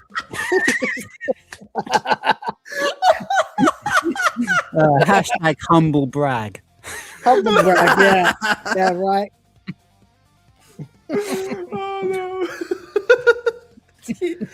So there Just you go. Picture that. Yeah. Or don't feel obliged to picture that. We alive, chat. Anyone here? Anybody in the chat? Hello? We got like 20 people there. Tell us what you think about this episode. Indeed. In the form of a super chat. Like I say, it was the whole two-parter was actually way funnier than I remembered. I think that, I mean, I found that with most of Series 8, I think largely because I had such fond memories of Back in the Red as a trilogy. Right. Well, see, this is the great misconception about Red Dwarf, and I think we're at now the cutting edge. This is about it for us before we enter into territory of controversy. Not political or ethical or any other kind of controversy. The controversy being half the audience doesn't think it's any good, or they just don't think it's as good. Right. Well, which would be pretty much everything from the next episode on, is where people started going, no, it's not what it was. And yeah, even though I have, like I just said earlier, have sort of subscribed to that a little bit myself, I thoroughly enjoy all of this. Yeah. And we've proven every time I've said that exact thing, like, it's been proven to be completely wrong. Right. And you know what? I would say that even if it's not what it was, very few things in life ever actually stay exactly the same because they are what they are, and they generally, need to have that. I mean, there's definitely an argument for 10, 15, 20 years later, it's not judged because it's not new. Right. Which is what happened with the Star Wars prequels. And yet has not happened with the Star Wars sequels. Right. Not even objectively terrible. Slight shift in consideration. Those things are just absolutely terrible.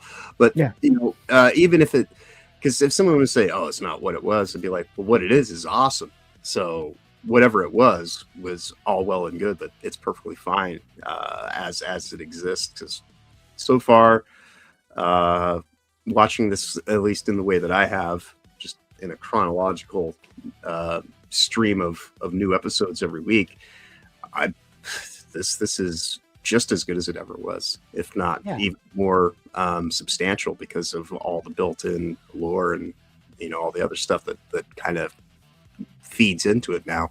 So I don't know. I think some people, like if it's not what they want it to be, then they can't appreciate it for what it is. Oh, I think Will might be muted, or am I having audio? How did you mute it? I didn't press anything. I don't know. Cool. Anyway, Stephen here is saying it won't happen with the Star Wars sequels. Fingers crossed. No, it won't happen with the Star Wars sequels because they're already trying to push it with the Star Wars sequels. They're already trying to say 10 years on, The Force Awakens is much better than we remember. And that's why I think here's the problem with that, though. A video saying this is fucking dog shit, and it always was. Yeah, here's the problem with that, though. Like, with the way that these things grow over time, it's because you have people who, for a generation, cultivate their kids on it. People watch that shit with their kids 10 years ago, never watched it again. It is not anything that anybody's going to have some kind of nostalgic, just reference for, and gives it a little bit of. No, it's something that happened 10 years ago, and it was it was the death of Star Wars. Yeah, and there it is. It's done. Edward Mauler's breakdown of TFA. Stephen, you're right. I'm a big fan of that. I'm one of the people who regularly appears in the comment sections of his other videos going, "Where the fuck is the next part? It's been 6 years." And then he just literally dropped part 5 a couple of days before Christmas. So I was a happy chappy driving to the province for the christening because I downloaded it beforehand and had like a 2-hour Mauler video to listen to on my drive, which is fucking great. And it was all about the death of Han Solo, so good part. Yeah, definitely check that out, guys, if you haven't. Mauler's videos are fucking glorious. They're everything I would like to do if I had the time and the skill. I think he's just a better critic than I am, frankly, by about a magnitude 100. So there you go. But there we go. So back to the episode then. Hollister had a boner for 7 hours. He says first thing on then he asks if it was one of the scutters, but Lister defends the scutter by saying it was him. Yeah. He says he was faking an illness. He said I went to the Medilab for a sick note for the doctor, but he thought I was feigning illness. He didn't accept it was possible to athlete's hand. You do not want to get athlete's foot. I've had it many times in this fucking country because of how filthy the fucking roads are. And then when it rains and if you're in flip-flops, you get wet feet. You've got athlete's foot the next day, no matter. So there we go. It's a fungal infection. It's fucking disgusting. It's really vile. And I like scrape the shit off my feet and put the damn cream on it. So athlete's hand would be really difficult, But anyway, there you go. Anyway, Lister says it doesn't think it's possible to have athlete's hand. Hollister sentences them to spud duty. So now we're getting military-style punishment for Rimmer and Lister. They've got to peel potatoes. And they've got to peel potatoes for a ship the size of a city. And I think we can, at this point, throw out the idea of there being 169 people on this ship. I think we can also throw the idea out of there being 1,169 people on the ship. Yeah, I think it's much bigger than that now. If anything, I'd say that the population of this ship is like 10,000, maybe around. It's insane. They've got humanity.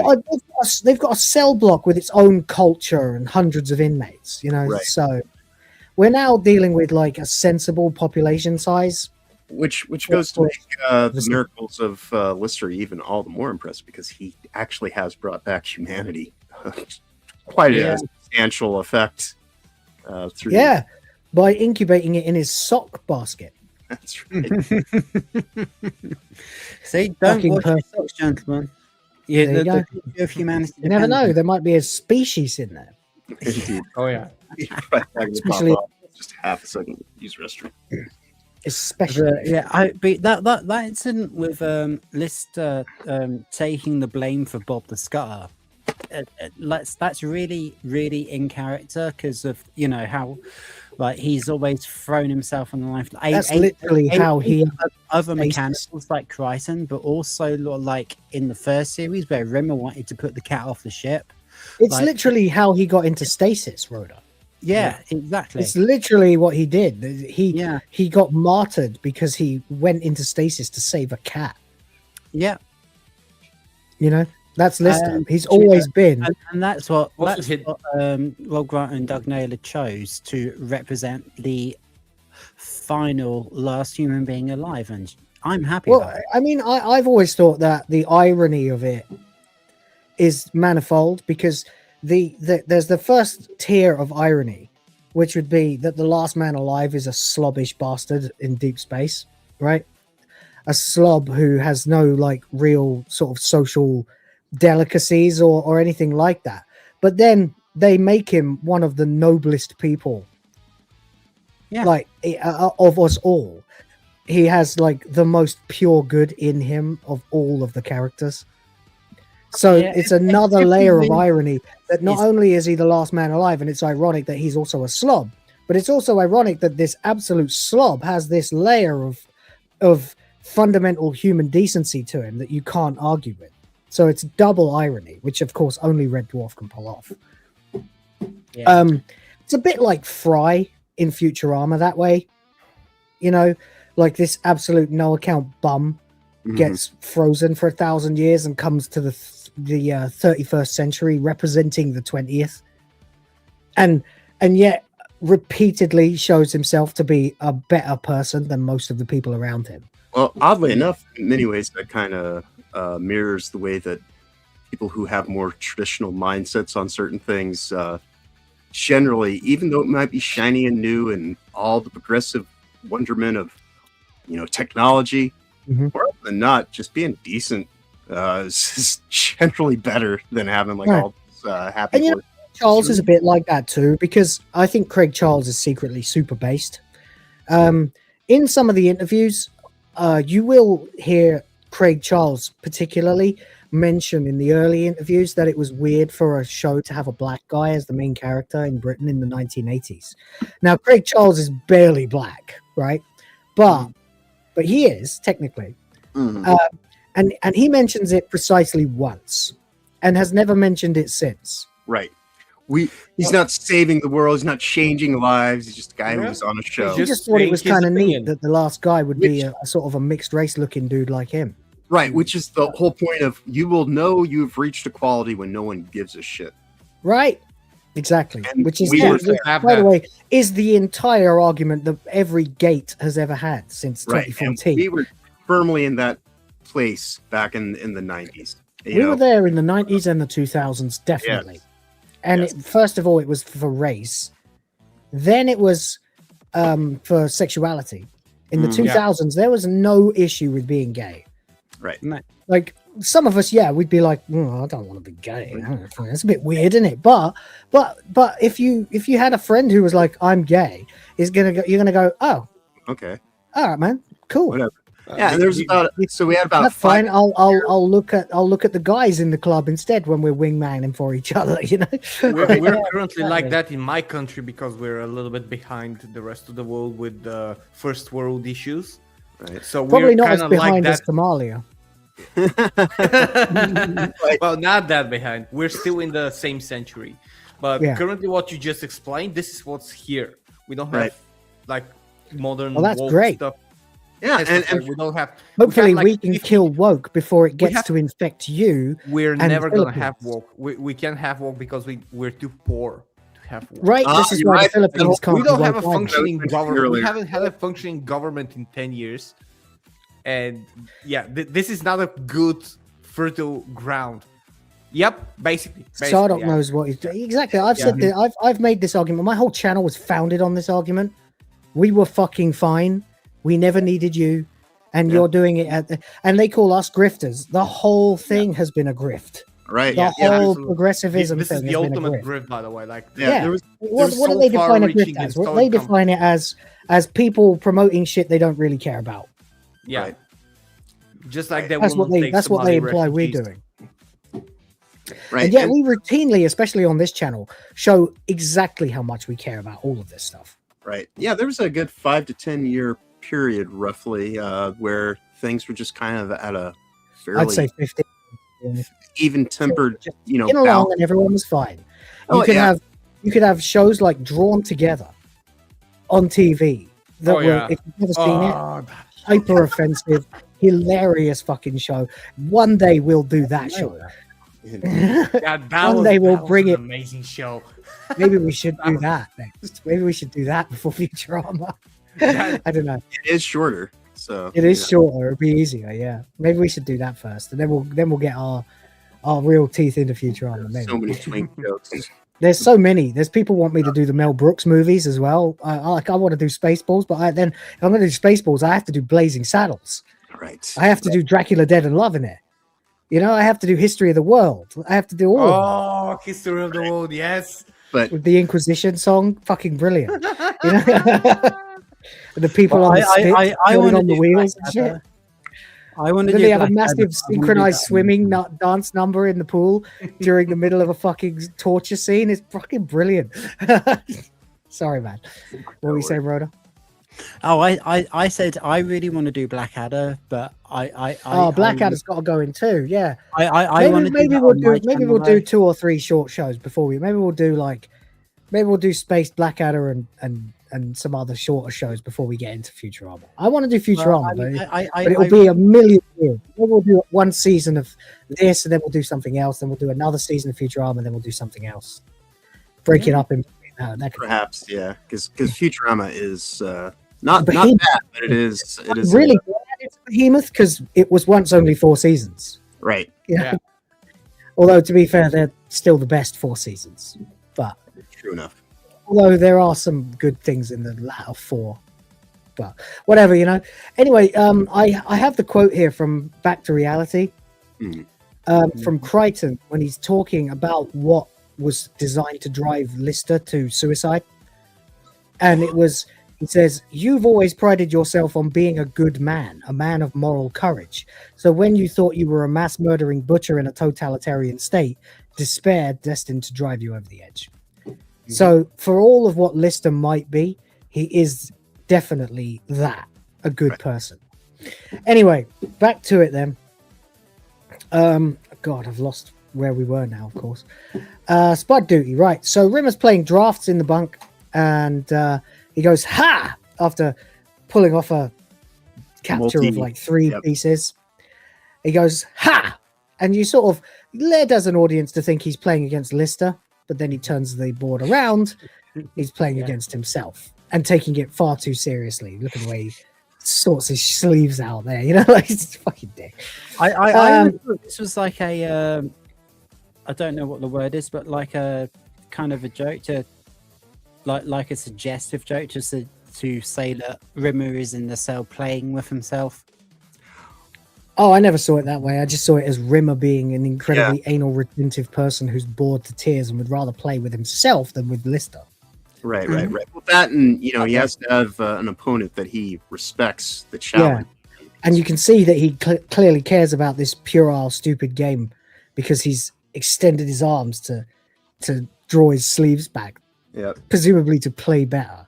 And this, of course, is This guy has the same backstory as the original Rimmer, so this is the same man who played Risk, you know, Right. and remembers all of his moves. Keeps it in his journal, his Risk campaign book. So Anyway, meanwhile, Lister gets thrown under the bus by the script here a little bit because Lister's going, "Oh God, this is hard," and Rimmer's like, "What are you doing? A crossword?" He goes, "No, join the dots." He goes, "Join the dots." He's like, "What number are you stuck on?" He goes, 124. He goes, 124. 124. Have you tried 125? He's like, and you get, this is interesting. It's the first time I can remember Lister using the word gimboid. That was a Chris Barry word. Yeah. In the first series, he called people Modo, Goit, and Gimboid. These were all supposed to be insults in Red Dwarf, and they sort of forgot them. And then clearly Naylor had been watching the early stuff again, and he brought them back. So he goes, he says, "I know the number, you Gimboid. It's finding it's a hard bit. I'm not some brain dead simpleton." And he finds it, and he says, "Oh, look at that. It's a bucket and spade." It's fucking super simple. You can't see it, unfortunately, but it is literally the simplest join the dots that you can, like, for a 3-year-old. Right.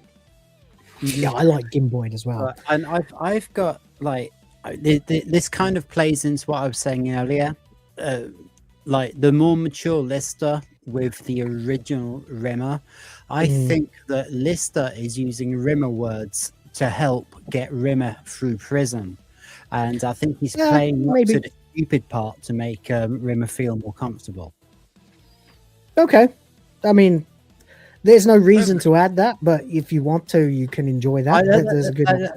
That's just how I'm seeing it. Like I'm seeing like Lister as the main character now, whereas like before Rimmer originally left at the beginning of Series 7, Rimmer was the main character, but now Lister is the main character. Lister was always meant to be the main character, but Rimmer kind of became the main character because he was the most interesting character, you know. And so. Yeah, I think at this point, like, they're just basically co-mains. Yeah, but it's like originally Rimmer is brought back by Holly to keep Lister the purpose of keeping Lister safe, which would imply that his universe revolves around Lister's, and so does all of ours. To keep Rimmer sane. Right, fair enough. Anyway, I mean, maybe I'm reading too much into it, but.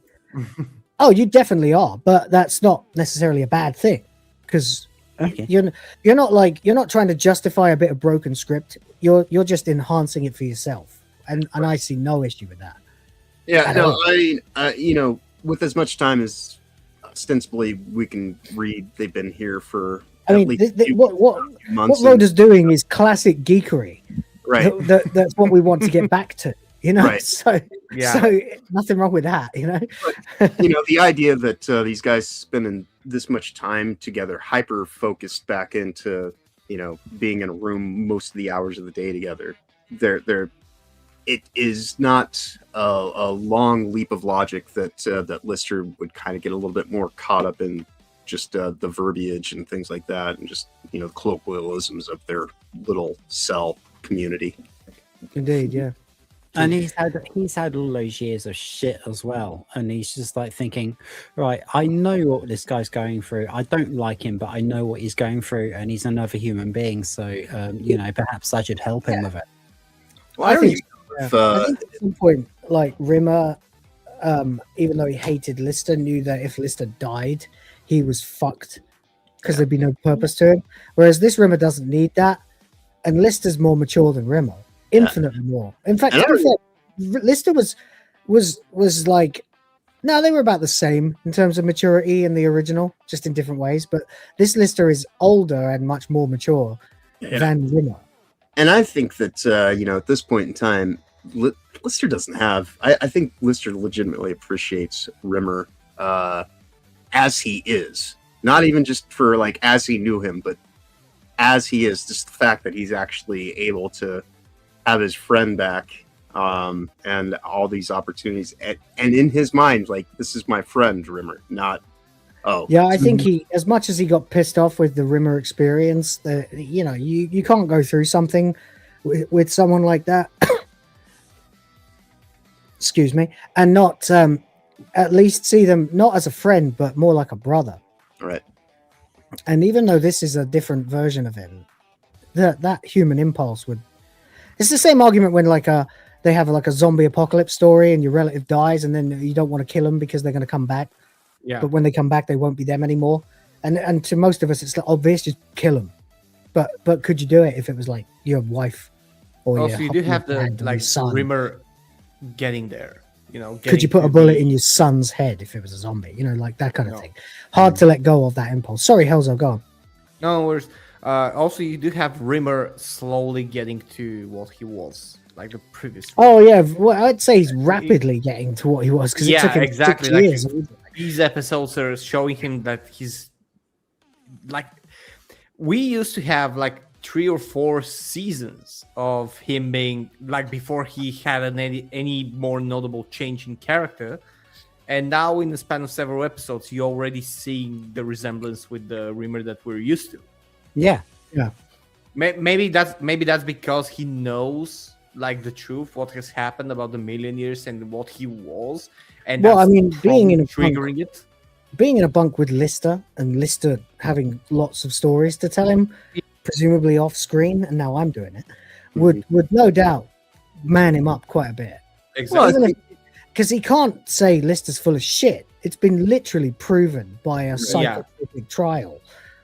Right. So, Well, that and by virtue of the fact that he would had the trigger. sexual magnetism virus, like that should be enough to corroborate every word that Lister will ever tell him. right. True. Well, there's also that, and I'm sure that with the stories Lister's gone on about how he knew Rimmer and all the stuff that they got into, this might be one of the few times where Rimmer's actually kind of got some level of like validation just operating, because even if it's not necessarily him in this incarnation, he knows he has those capabilities now. He doesn't have to like all that stuff that used to kind of like tie him up. I don't think is necessarily quite as present as we see him through all these weird experiences that have been relayed to him, and even in the short going of being resurrected and brought into all this. It's like this is a much better road to travel down for Rimmer in terms of actually not being a complete and utter piece of shit that pulls the show over every 5 to 10 minutes for like, what the fuck are you doing now? Kind of antics. No, this was better when it was full screen. All right. Anyway, okay. So they're talking about the food. They get served dinner, and now it turns out they've got absolutely no privileges. So they get no ice cream. They get no nothing. They get the slop, the absolute slop of the whole fucking ship.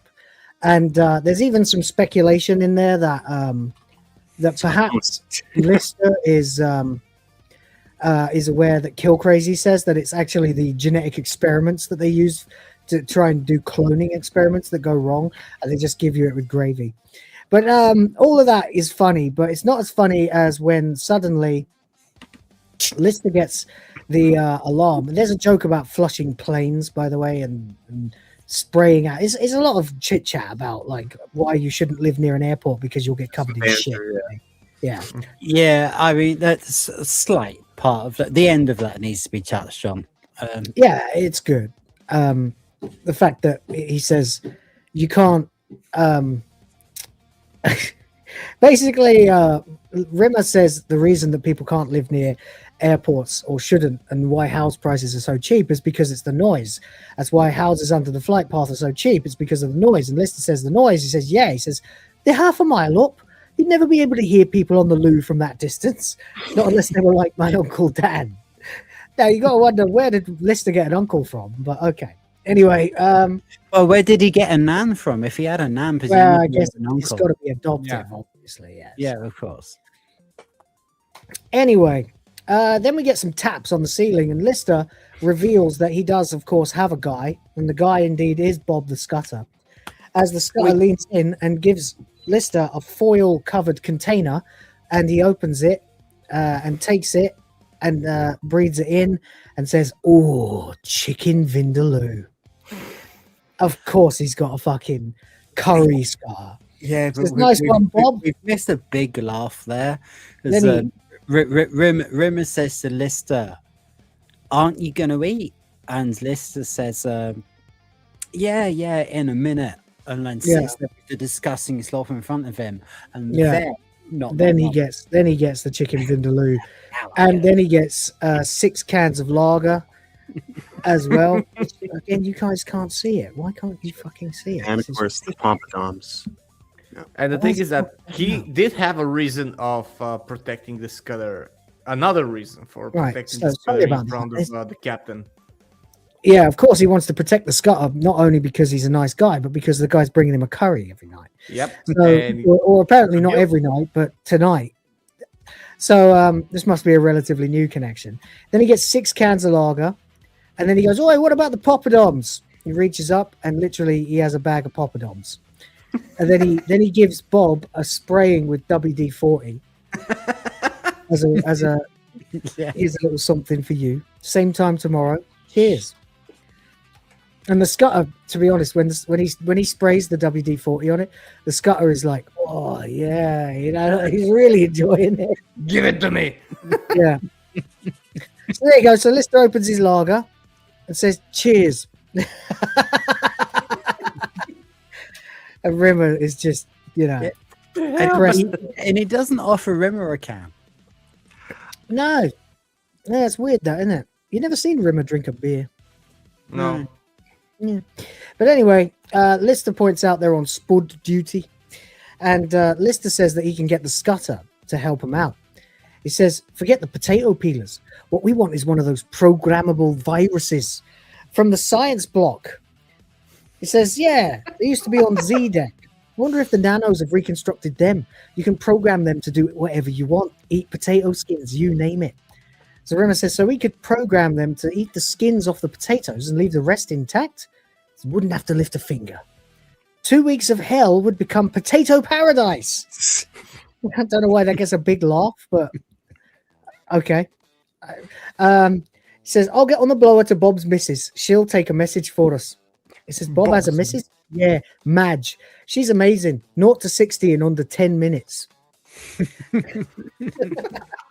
So he starts this elaborate, like Morse code tapping on the pipe, like tang, tang, tang, tang, tang, tang, tang, tang, tang, tang, tang, tang, tang, tang, tang, tang, and you get ting, ting, ting, ting, ting, ting, ting, ting, tang, tang, tang, tang, tang, tang, tang, tang, tang, tang, tang, tang, tang, tang, ting, ting, and then tang, tang, tang, tang, tang, tang, tang, tang, tang, tang, as Lister gets sort of more and more upset, and then finally, you get the dumbest joke in the whole episode, really.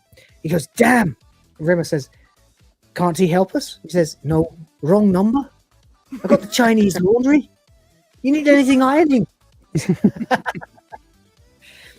Anyway, clearly they did manage to get it together because, now we go to the sort of not B plot, but it's going to marry the A plot in the end. That's anyway. right. Inciting action. Yes. So Crichton, the Cat, and Kachansky are off, and Crichton is giving a big speech. He says, "Now remember, 2 entire battalions went missing from the ship, vanished without trace. They've been given a Canary mission to rescue another Canary team, the Bravo team, if you like, that disappeared in this ship." So he says, "Now remember, 2 entire battalions went missing from this ship, vanished without a trace. We must stick together and remain constantly vigilant. 1 minute, everything's fine. Then you lose concentration for a split second, and then you're all alone and easy pickings for some hostile life form." Meanwhile, the Cat and Kachansky have run into a side room. So he is indeed living the very thing he is trying to advise them against. Right. And he says, "Oh, I know you think I'm a bit of a fusspot when it comes to safety procedures, but it's staying alert that has kept us hello?" And then he looks, and then he mouth, and he goes, "Hello." Hello. He goes, "Oh, creator, I'm on my own." But then the cat shows up, and everything's fine. And they found the team. The team are frozen in time. You can see them moving, but the other guys, if I can put it back, are not moving. Kachansky points it out, says, look at this, says, puts Holly on the wall, says, what are they, Hall? And Holly says, they look uncannily like something you should be very, very afraid of. And Kat says, what? He says, mime artists. The ones you get in those trendy town centers. They chase you down the street. They freeze when you look at them, and everyone laughs at you. Crichton says, I've never seen anything like this before. A group of men who display all the normal life signs but seem totally incapable of movement. And Holly says, never seen QPR play away then. Which is a joke about Queen's Park Rangers, a football team. Which is funny, really, because they disappeared for years after that. That team sank into the middle leagues. I don't know where they are now. Are they in the Premiership again? I don't know. I don't keep track. I don't know. It's been a good 7 or 8 years since I actually even heard of them. Yeah. Football. They're another London team. They're one of the many London teams. So anyway, yeah. So you've got obviously London. You've got Chelsea, Arsenal, Tottenham. So many teams. And there's like QPR and Fulham and fucking West Ham and yeah, exactly. You know, it's one of those things where if you're not British, you don't get it. But anyway, it turns out that they have this device here, this sort of well, let's be honest, it looks like it would have a job satisfying Bonnie Blue. Yeah. But or it's a prep job. I mean, this thing is it's like a cross between a dildo and a lightsaber hilt. It looks like a. I would say it was more like a magic wand. Dalek. It is. Right, it's a bit of Dalek in there too. Yeah. Quite ripped. Anyway, they rescue these guys and unfreeze them from time, but then they freeze again, and they go, "Where did Jew come from?" And I always laugh because he says Jew. And Crichton says, "Extraordinary." And basically, what they have now got themselves is a wand that can digitize time and then download it and store it on a hard drive. And then that pure time can be uploaded into objects and places. And Kachansky says, to freeze people? Or technically, they're not frozen, Mom, merely operating in a different time stream. So that's so it is like a sex toy. And she says, so you mean they're moving just incredibly slowly? And Holly says, about the same speed as the average Little Chef waitress. Which again is another British reference. Yeah, it's a motorway diner. Yeah. It's the British equivalent of a roadside diner. Mm-hmm. And their waitresses don't do anything. So yeah, it says that's why they don't appear to actually be doing anything. You didn't need that line. It was funny enough the way it was. But so basically, they can stop time. They can restart time. They can personally change someone's time and localize it around a particular thing. Kachansky turns into a little kid and asks for a Vimto, which is a blackcurrant drink. Cat's like, "Wow, you gotta get me back to normal." And Kachansky's like, "Do something. I can't go back like this." And Crichton says, "Why not? You may only be 3 feet tall, but you're both as cute as buttons." But he zaps them anyway, and then they come back. But now they've got hippie hair. For whatever reason, they've now got really long hair. And he says, that's right. She goes, "Oh, what's happened to my hair?" And the cat's like, "What's happened to mine?" And Holly says, "You look like the Turkish entry in the Eurovision Song Contest." Got him! Got him! Absolutely spot on. I have the anti-Euro joke. It says, "It seems to have restored your hair to a previous time period to the rest of you. Compensating." Zaps them, and now they're both wearing disco clothes. And I don't know why they would ever have worn disco clothes, but hey, Kachansky. If she didn't have that hair, you know, this is better than the basketball outfit. Yeah, I agree. So there we go. I did think it was quite funny, by the way, when there were two little kids holding big fucking guns. There we go. And so then he zaps them again, and now they're wearing disco clothes. And then Holly says, and you still look like the Turkish entry in the Eurovision Song Contest. Actually, even more so. Again, baby. Got them again. That's right. Zaps them back, and now they're normal. So basically, we're trying to figure out how they can smuggle it back onto Red Dwarf. And Crichton says, I have an excellent place to conceal it. And you get this sort of little murmur. Right. People are like, what's he talking about? But then we see that he's actually just somehow extended his head and hidden it inside that, which is just fucking insane. Like he's clearly wearing like a paper bag on his head, and they've just merged it with the makeup. I don't know what the fuck they were doing here. I don't know what the weird Crichton body jokes in this series. They just don't land with me. That's exactly what I was going to say. It's to merge with the skin. Skin suit. Yeah, they just don't work for me. They just don't make sense. Well, they never do it again. If you do something 3 times, it becomes funny. Is apparently the rule. I don't agree with it, but it's apparently the rule. So this is the third. If you count the 2 skin color changes, this is the third. They also blew up his hand. Really funny. I do think though that they went with the payoff to that joke as it being his head, because it obvious. You think he's obvious thing is going to be like, he's gonna probe himself. Yeah, no, that's the only time. But again, then it just doesn't look like connection for the recharge socket, surely. Right, exactly. But the point is, he has a hidey hole, and then you see that he's actually an idiot, and he's hidden it inside his own head. Right. But then the problem with that is, it doesn't make sense. When did Crichton's head, which we've seen, literally Lister has opened his head up before and gone like, how? Like, I think this is one of those moments where you could just kind of let it happen for the sight gag aspect. Yeah. Of it. Let it pass. I hope it's the last one, because I can't remember, but I think it is the last one. But they're getting a bit crap now, The odd thing is like, and I know it becomes a point later on, but like the obvious thing for Crichton to do is, hey, here's a new donor penis for his. Yeah, well, that's the thing I thought they could do. Yeah, they could have used it as if it's his penis, but no, we're going to get another set of Crichton body jokes in the next episode.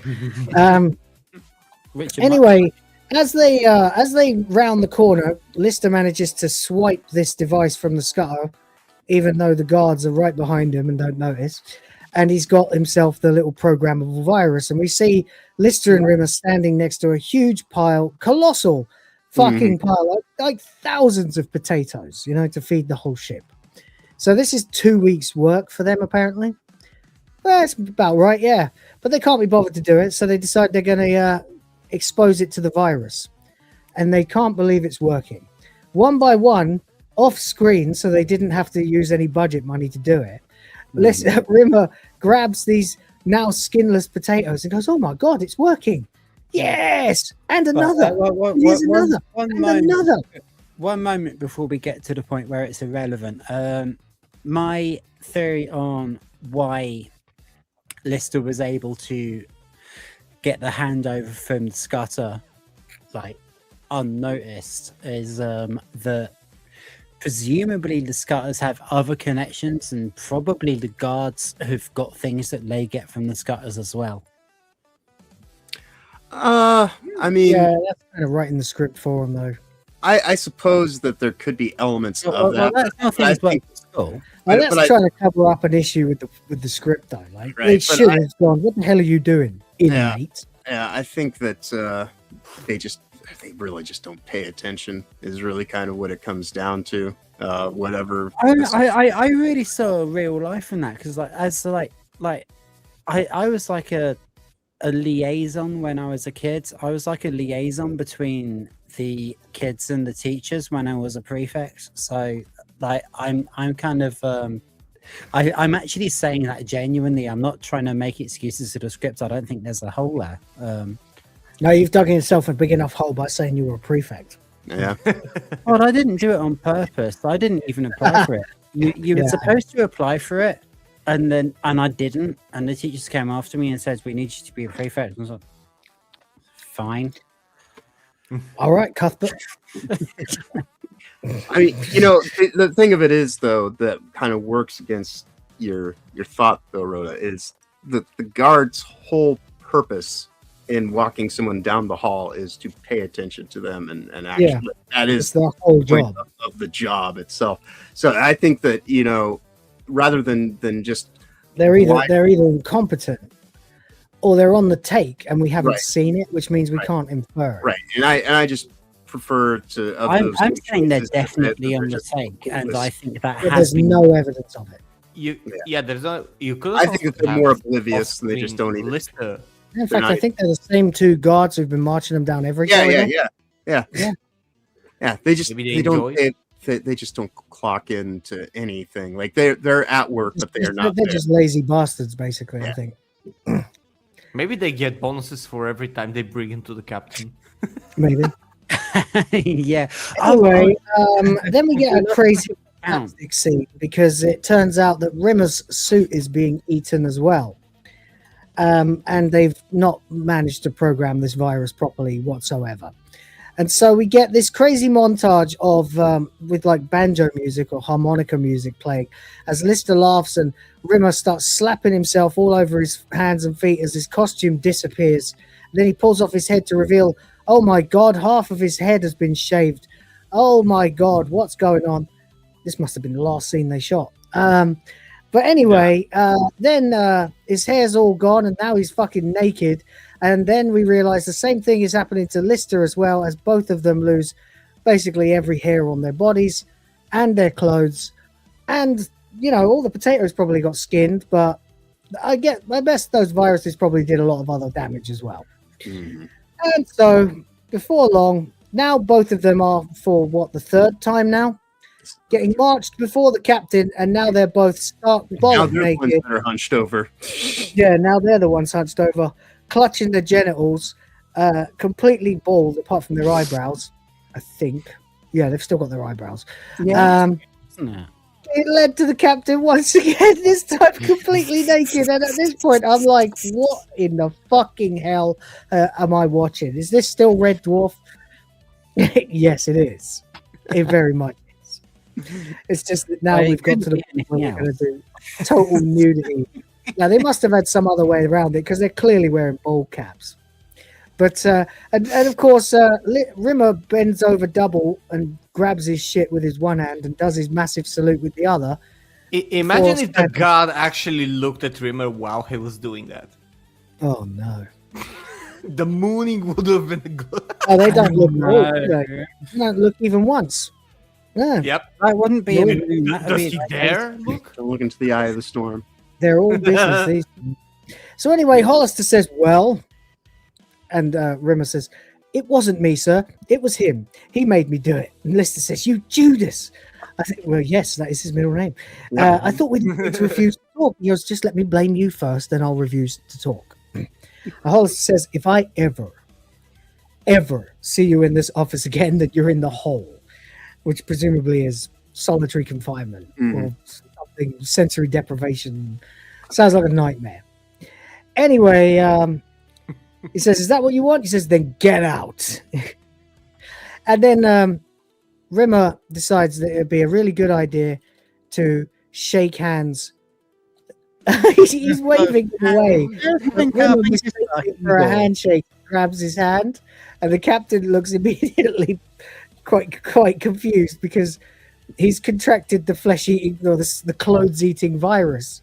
Right. Clothes and hair and everything eating virus. Plus dick hand.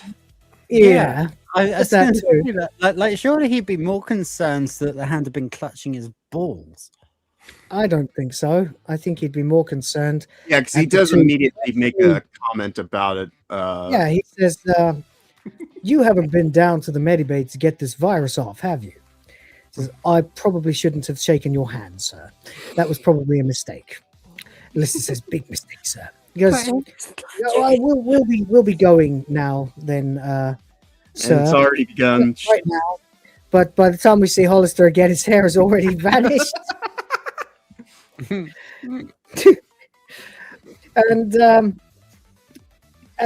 so there we go. Anyway, he then says, that's it. 2 months in the hole. Lister says, "Sir, what about my athlete's hand?" Says, "Ow!" So they're supposed to be in the hole. Meanwhile, the Canaries are in line. Crichton's planning. They're going to zap the ship with a 2-year download of time. The records will show they've served their sentences and they'll be able to go. Kachansky says, "This machine's amazing. Do you think it can do boob jobs too?" Obviously, I'm just thinking about the future. But and that's about as much as Kachansky really gets in this episode. Anyway, then the cat knocks apparently Baxter, the big guy, says, "You spilled my soup," and he shoves the cat's head in and orders hot bovril. The cat screams. Doesn't appear to be that badly burned though. No. And finally, he gets his own lunch and buggers off to eat it. And they decide that they are going to break all cover and use the time wand just to felt Baxter. So they zap him, his chicken, which turns back into a rooster, apparently. I didn't think we ate males, but okay. So he waves it off the table and then smacks the guy next to him because that's Baxter. I feel like we're maybe one too many characters for this series now, I don't need to know who these fucking people are. Anyway. Then they glare at him and then he goes to attack them and they freeze him. Then someone else goes to jump and they freeze them. It's not really that important a scene. It's just to show that they can use the time wand now. Right. Yeah, fairly adequately. And that they call it the time wand. Meanwhile, down in the hole, Rimmer, Lister, and their beanies that they're temporarily wearing are in the hole where they discover the Birdman. This is awesome, yeah. The Birdman is a wiry, grey-haired Welshman who holds a small bird lovingly in his hand. Because, it's that dog sitting next to you. And Lister says, "Who are you? What's your name?" Because they call me Birdman. And he goes, "Oh, why is that?" Rimmer says, "Because he really likes instant custard. Why do you think?" That's a brand of custard in the UK. He has this little bird. He goes, "This is Pete. He's 9 years old," which in Sparrow years is 9 years old. So that makes him, Rimmer says, 9? 9, that's right. Have you met him before, have you? And he goes, 2 months of this. Oh my God. And Lister can't handle it. But then suddenly a circular section of floor drops away and a scutter pops through the hole, whistling the theme of The Great Escape. I'm not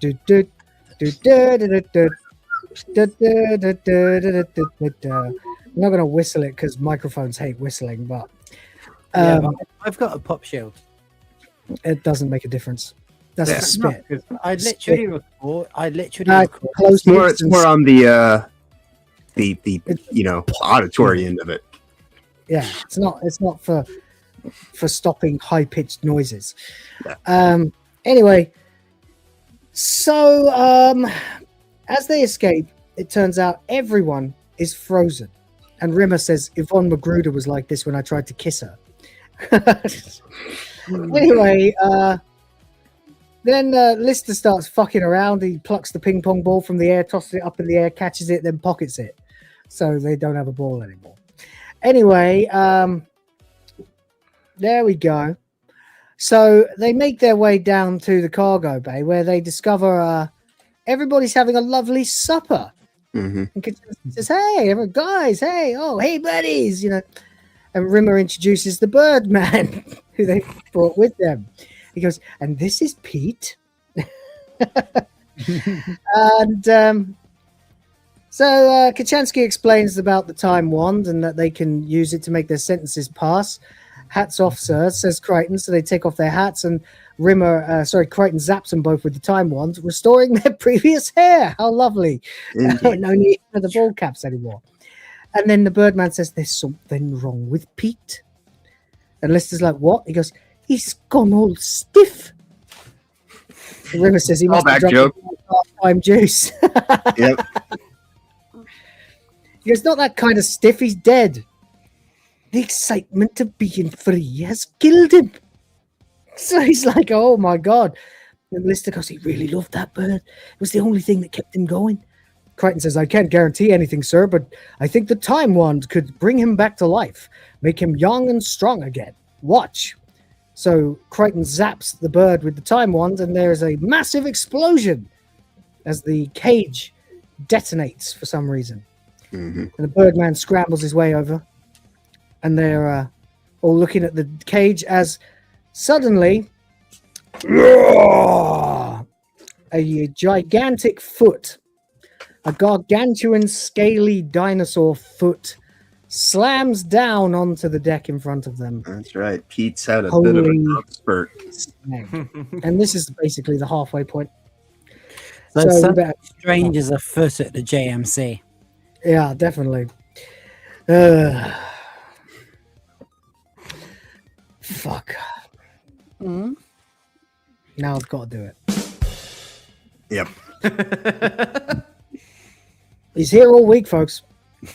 Anyway, where the hell did Barney's ugly brother come from? Why does he know Barney? Barney is from 1998.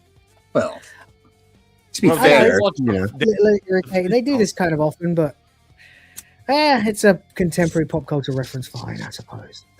Anyway, the cat says there's an old cat saying which has particular relevance here. It goes something like this: "We're all gonna die." Anyway, Birdman seems to have lost his glasses, and he says, "Pete, is that you, Pete?" And then he goes, "You want some?" Oh, he sneezes. Of course, the dinosaur sneezes all over him. I'm not really sure why. Just to be disgusting, I suppose. He goes, "Do you want some seed?" And Pete roars and picks up the Birdman and eats him. He goes, "That's a no, then, is it?" So I mean, he's still eating it. So they decide they're gonna leg it, of course. Yep. And which is more than we can do for the Birdman. Rimmer makes a great joke about follow the Rimmer-shaped blur. It goes off to the left. Right. Everybody else goes to the right. And then Rimmer runs back, exactly. And then he follows after them and actually gets caught up really quickly. Then you get CGI-nosaur for a shot. So they use puppets for close-ups and CGI for long shots, which is interesting. Anyway, it looks better when it's a puppet. Yeah. But for whatever reason, they decide that they're going to go ahead and try and escape, hide between these boxes. And, of course, the Scutter has a time wand. The Scutter has somehow got the time wand. Bob shows up. Only to be immediately eaten. That's right. Bob the Scutter is there. So the dinosaur eats Bob the Scutter. No! And so now they've got to run, but the dinosaur is breaking through. And the Scutter is inside the stomach of the dinosaur. That's right. So he's unscathed for the most part. For now, yeah. However, fucking crazy, fucking insane. So they can't work out how to get rid of him now that the time wand is literally inside the dinosaur. So they summon. Then we get. That's right. Rimmer shouts, "We're finished!" Yes. And he goes, "Stop yelling, man. We got to think a way out of this." Rimmer goes, "We're finished!" Stop off that grip, man. Says, "Okay, I'm sorry. It's just, look, I'm better now. Can I just say one thing?" And Lister says, "Yeah, go on." He goes, "We're finished!" So I decided to call in Holly. So they call in the heavies, apparently. Holly is here now. So now that Holly's here, he says, "We need some advice, man. We've been cornered by a T-Rex that was formerly a sparrow, and the only thing that can turn it back into a woody woodpecker is in its stomach. What's your take on the situation?" And Holly says, "What do you want? The long or the short version?" He goes, "Long." And Holly says, "You finished." He says, "You're finished." And then Cat says, "What's the short version?" He says, "Bye." So there we go. And now everyone's freaking out, of course. Kachansky asks Crichton, how long would it realistically take for a T-Rex to pass the time wand out of his system naturally? Says, well, strangely enough, Mom, and you get a little bit of that snippy Crichton shit again. He goes, I don't have that information in my database. My programmers, for some insane reason, decided that dinosaur bowel movement frequency tables wouldn't be required. Imbeciles. And you can't tell if he's angry if he's legit angry at his creators or angry at Kachansky for the stupid for asking, right? So Kachansky hatches a brilliant scheme to get the dinosaur to eat some roughage, which, by the way, would never work, but whatever. Anyway, and she says, right, so why don't we lure Pete into the food bay and get him to eat some roughage? Kat says, get a T-Rex to eat roughage? She says, yeah, all brand, prunes, baked beans on toast, that sort of stuff.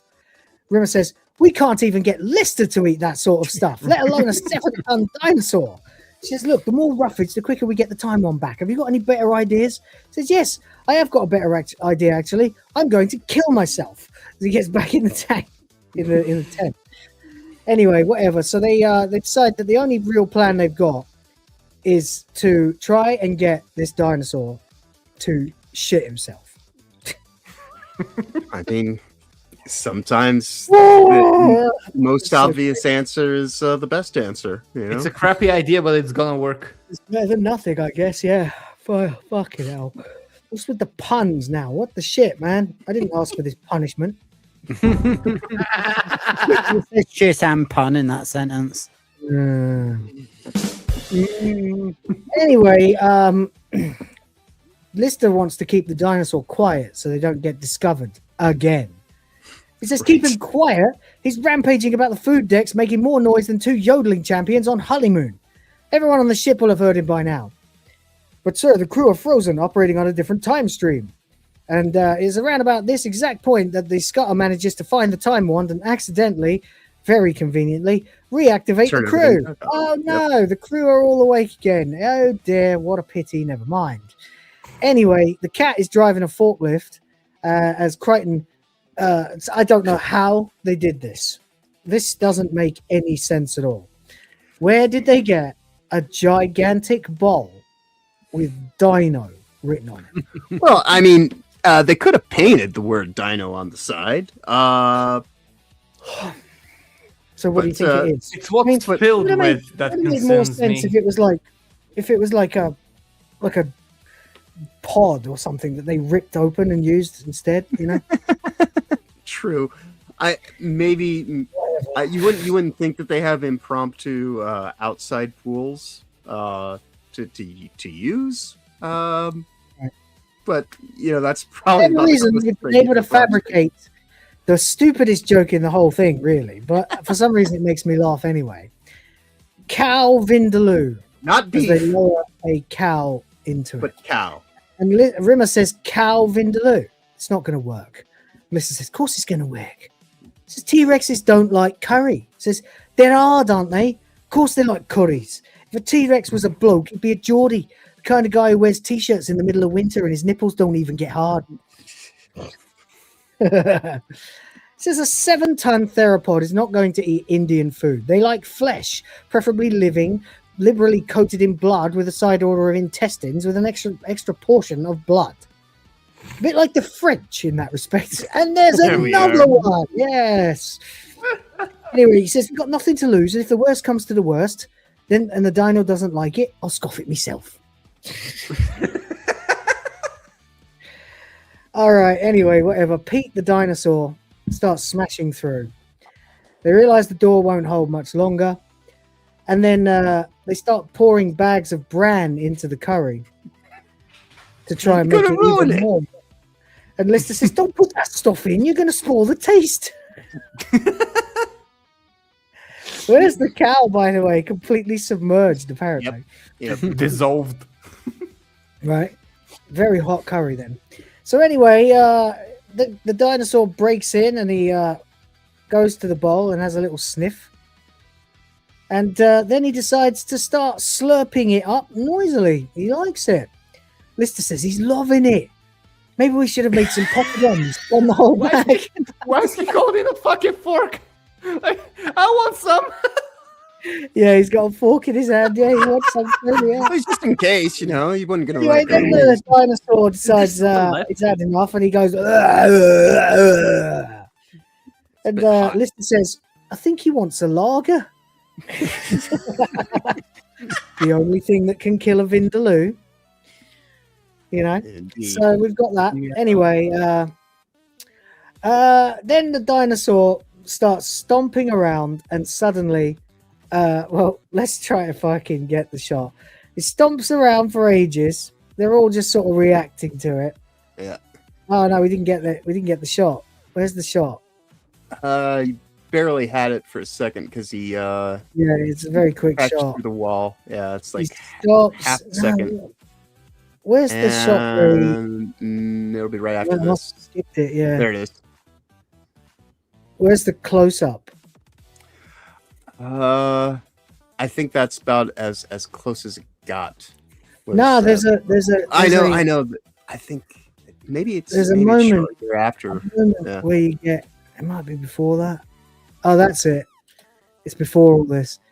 So the dinosaur is he's had a huge burp, and then you get this shot. You get this extreme close up. Yeah. The heat. The heat And that has was taken just The hold. realization. We're in a fucking cartoon at this point. But whatever. So he stops moving, he lowers his head slowly, his eyes bug out, his nostrils flare, and he lets out a piercing screech. Lister says, "It was a hot one. But with it being a dino, I thought we could stand it."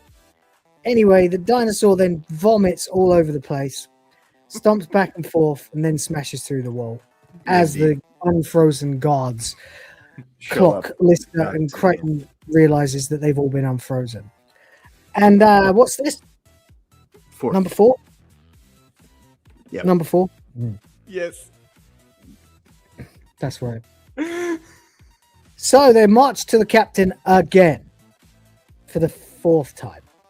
Lister does his salute again. And the captain is wearing a bandage on his head, which you might have been forgiven for thinking was because of the hair loss. But no. Nope. Actually, given the obscure shape of it and a couple other things. It's got a lump there.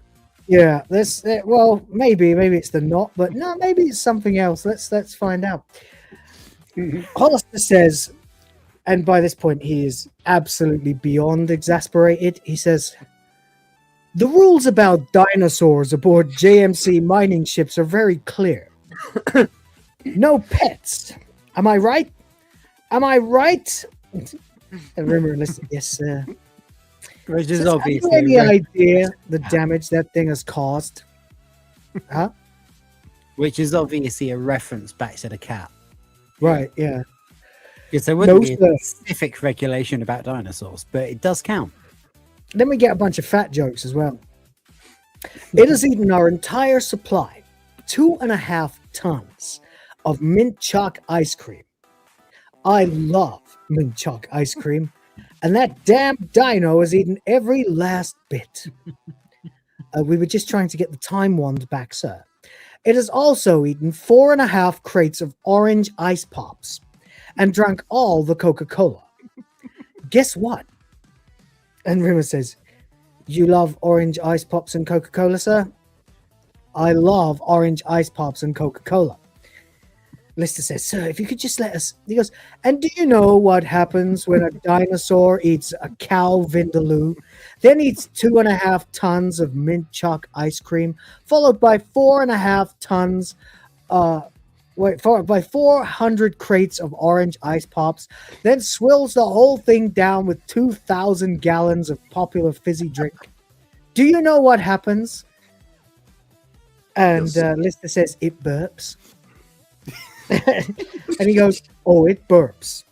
And do you know what happened to the poor brave men who had the misfortune of getting in the way of that burp?" And Lister goes, "They went, whoa." Says,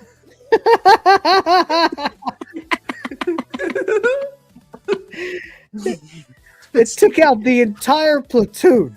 hurling them 20 feet across the cargo bay wall. I love the fact that you don't get to see this. You get to hear it. Your imagination fills in the gap. By the way, classic. That's what Red makes Dwarf. it funnier. Yeah. And he goes, "Oh my god." This says, "Sir, I hope this one small dinosaur incident won't tarnish our otherwise flawless service records." He goes, "Do you know what happens when a dinosaur eats cow vindaloo, 2.5 tons of mint chalk ice cream, followed by 400 crates of orange ice pops, and swills it all down with 2,000 gallons of a popular fizzy drink after it's burped?" Rimmer says, "It feels sick?" He goes, "Oh no, it doesn't feel sick, Rimmer. It is sick. 5 of our best men nearly drowned."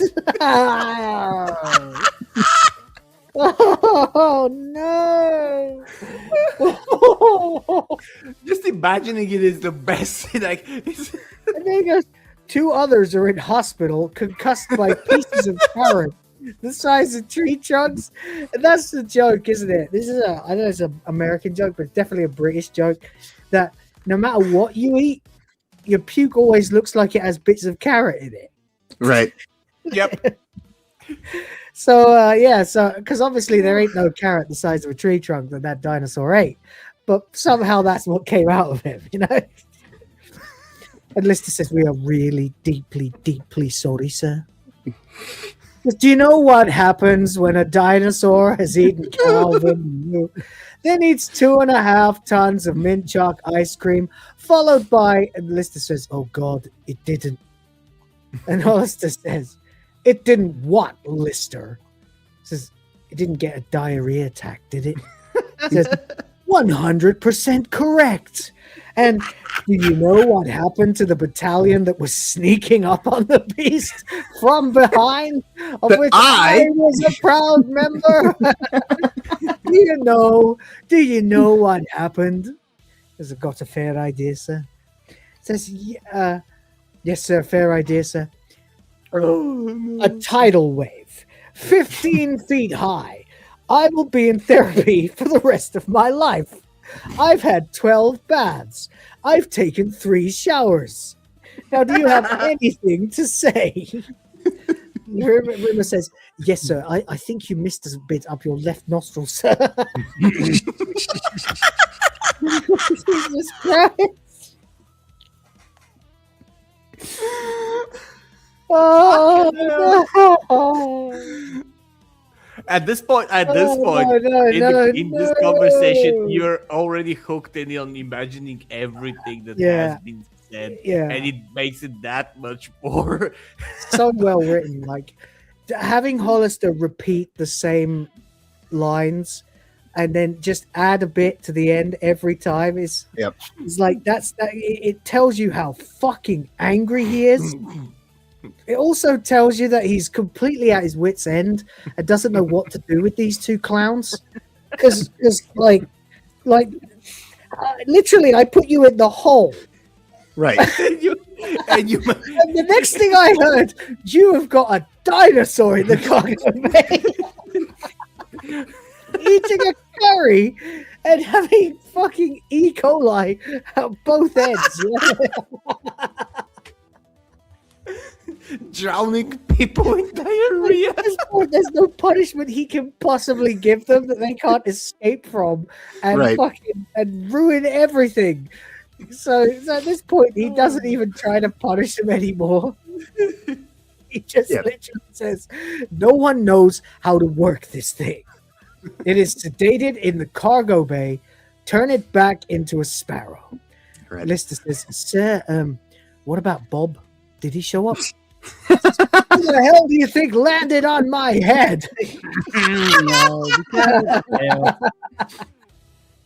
Yes, he's in repairs, being oiled.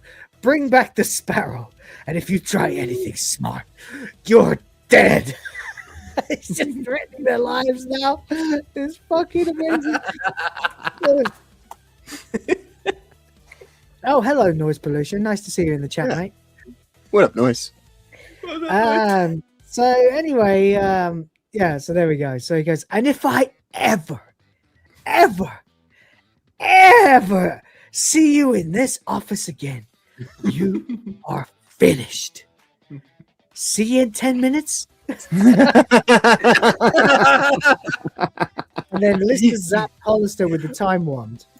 And once again he says, see you in 10 minutes. So Lister zaps him again with the time wand. He says, see you in 10 minutes. And you know what's funny about this? Each time he does it 5 times. He says, see you in 10 minutes. And each of these shots that you're seeing is a different one. They didn't just show the same clip over and over again. Each time he zaps him, he says it differently, which actually lines up nicely with the idea of being able to suck out and replace time. So for Hollister, the time, variations. Yeah, minor variations, not just rewinding and replaying time. Right. It's actually one of the better, more elegant uses of time travel in terms of actual thought, like that they've come up with. Yeah, so that's what I was thinking. Like he would have inhaled different air because the rest of them have been moving around. Yeah, he's been reset. So he would have had a slightly different reflex. Every time. Could have had a slightly different reflex when he had the same thought. And I think the only reason to do it was because Mac is so good at ad-libbing and so good as an actor and a comedian that every one of his 5 takes is hilarious on its own, even as each take is totally different. I think they just did that as a favor to him, because it's not like the funniest joke in the episode. It's funny, but the thing that makes it funny to me watching it back is the fact that each time it's a different take. Right. But there you go.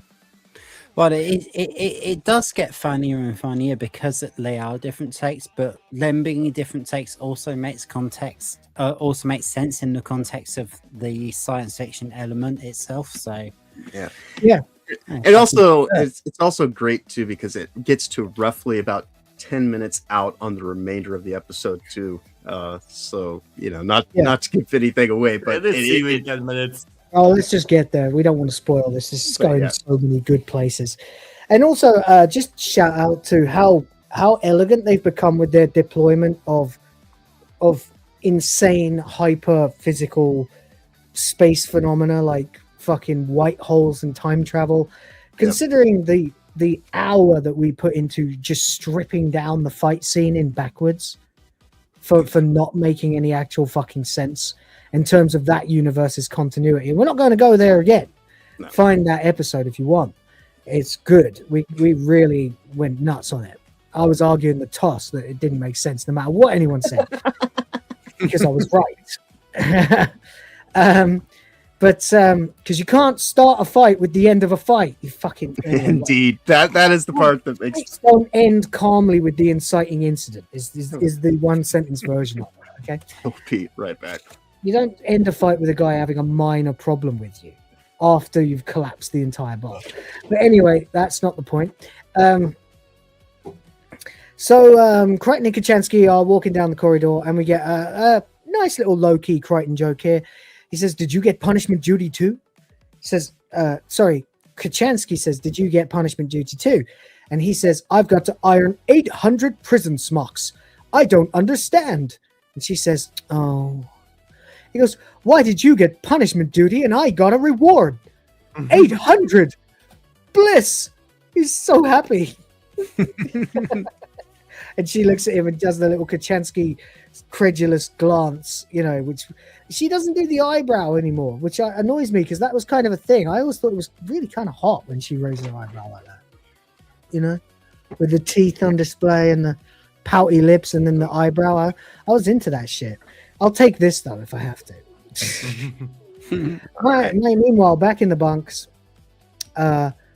Lister, did you see the captain's report? The one lying open on his desk. See what it said about you? Says he used the word imbecile 4 times in one sentence. And remember says, "Oh yeah."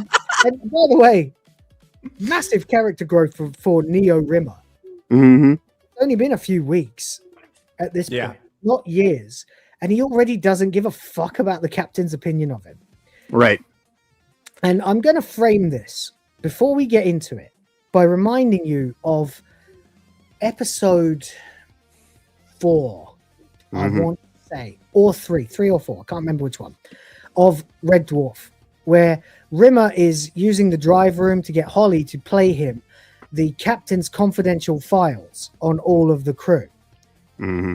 He says, well, we'll give him about 30 seconds to spring back to life, and if he doesn't, we'll assume I'm in charge, shall we?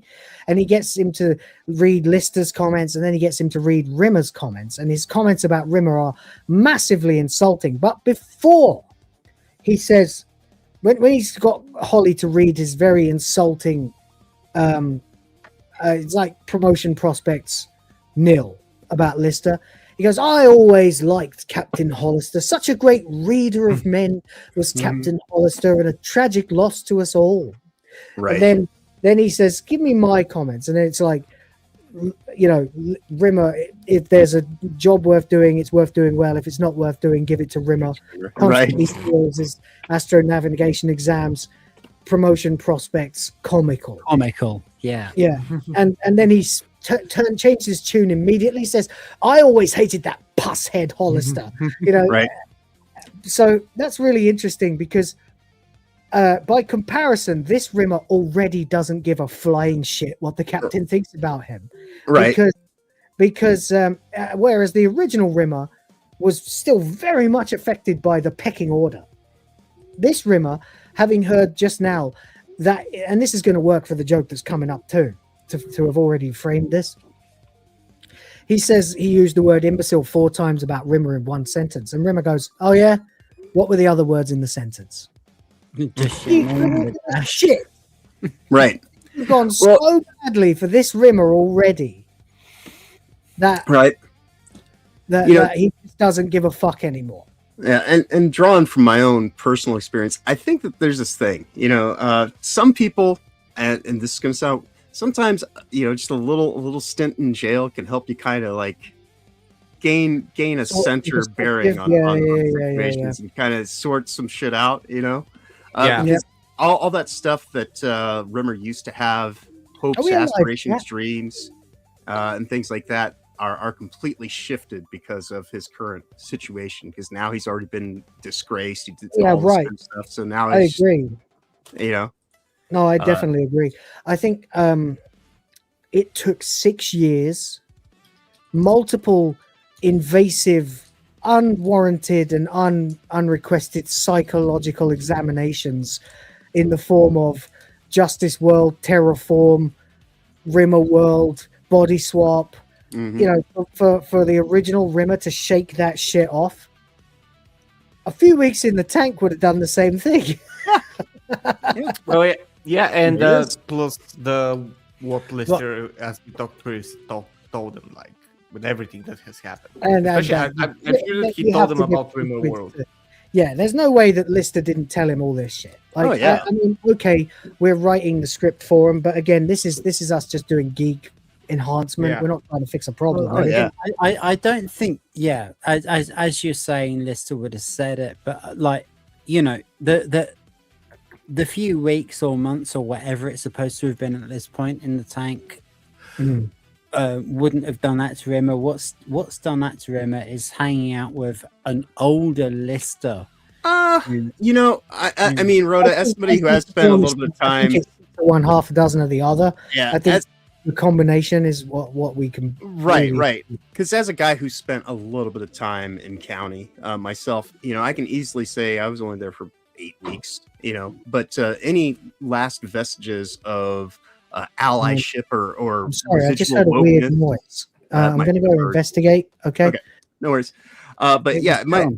It, you know, any of that kind of stuff that might have held over from my time living in the West Coast, you know, for a better part of a decade, actually over a decade, and all that stuff's fucking just gone, right? Like there's a reason why, you know, I came up with the name Problematic White Guy before I went into county jail, but by the time I was out of there, like I have ancestral history that is native to the country, you know, like but I know full well, you know, I'm a white dude to Native Americans. They don't give a shit about Tribe of Chad motherfucker over here, and would sooner kill me for, you know, having a drop of their blood, sullied by being wrapped up in all this whiteness. So, that's what I mean by a little bit of when you time in jail, it will have a profound effect on you in a very short period of time. Sure. So sure, because you're in a totally different environment. We are right, stuck right, with someone and you see things for how they are rather than how they're represented. The fact that the fact that you're going there means like being removed from your life. Like, I'm not speaking from experience, but this is what I was like. Imagine, and you're completely thrown like against your will, maybe deservedly, maybe not. It just that whole change of your entire environment and the need to adjust in order to simply survive. Right, and it's not even just in that moment. Prompts. It's all future plans, because I had certain ideas a couple years ago. Because 3 years ago right now, I was sitting in county jail right in the midpoint of my whole little ordeal. I had certain kind of like, I'll get, the plan was already to have been back and just living probably in some larger city, more whatever. But that situation shifted everything. It's like, no, I got to actually just try to get by on my talent, skill, and ability, and just take welcome to real life. Yeah, take the world for what it is, and there you go. Aspirations being some guy with a title and like an apartment, all that kind of shit that should have been right there. That's completely altered, and so this Rimmer has a fundamentally different outlook than the one that we got to know for all those years. But I think this one's better. I think he's got to become that one much more quickly. Well, I don't think he'll ever become that one. He'll just. I think he's like. He might get close to the same vibe, but that's what I'm saying though. This is. Well, they're all different, which is why there's like thousands and thousands of different questions. Right. But the point I'm getting at is a true geek moment. But it doesn't. But it's not the hive mind of Rimmer. Like these are just the paths of Rimmer, and this one specifically, he seems to have a better go of things because he's had this hard-clad reset on what is life and what which makes complete sense when I definitely agree with that. The original Ace Rimmer said the Rimmer that didn't get kept down a class, that's right, and that's the humiliation. What I mean. So the humiliation of that. Being penalized this Rimmer and being so actually that's a really good point, because the difference between Rimmer and Ace Rimmer was that the Ace Rimmer was the one who got kicked down.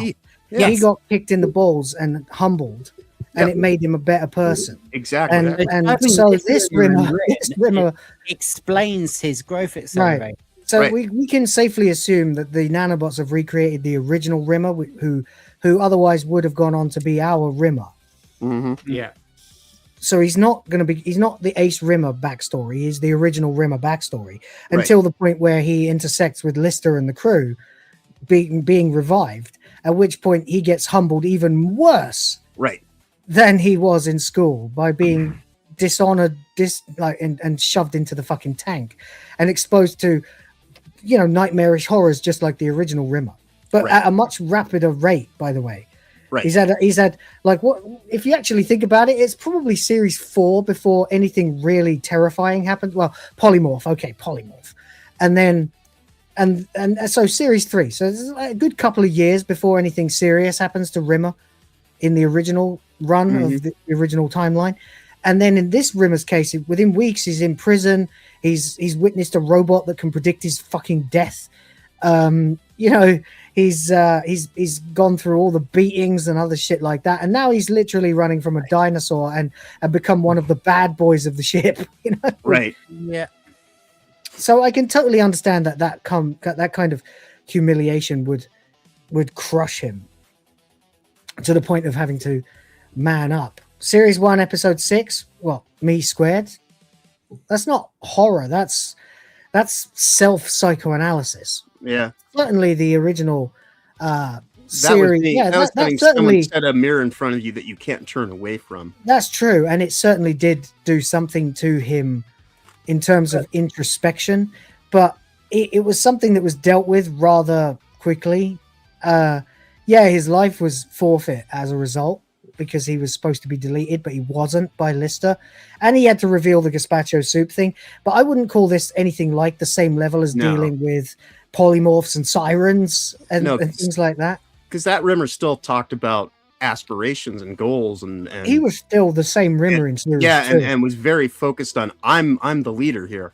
This Rimmer less so in series 2. We did acknowledge that it was less so in series 2, but still very much the default program Rimmer. Well, for years he was always hard set on I'm the head of this whole situation. He's just one of the he's just one of the guys at this point in time, plus Chansky, in that guy's framing. He's not concerned. He's part of the ensemble, and he's far more affable in a very short period of time, and not so conceited and up his own. You're right. But there you go. I think I fucking love. I don't think anyone on the internet, because I look for people who review Red Dwarf, and they barely exist on YouTube. This is the fact that we are there's only 20 odd people who ever see this. Share this shit out to anyone you know. That's right. This is evergreen content right here. Genuinely, there are millions of Red Dwarf fans out there who have no fucking clue because the algorithm doesn't care. At some point in time, you need to make just a Red Dwarf playlist of all the episodes. Oh, I will, yeah. And we're doing seriously, if we sat down at this point and talked to the creators of the show, we'd be able to have a really interesting chat. I think so. We've been covering this. You've unpacked a lot, and we've for 6 months.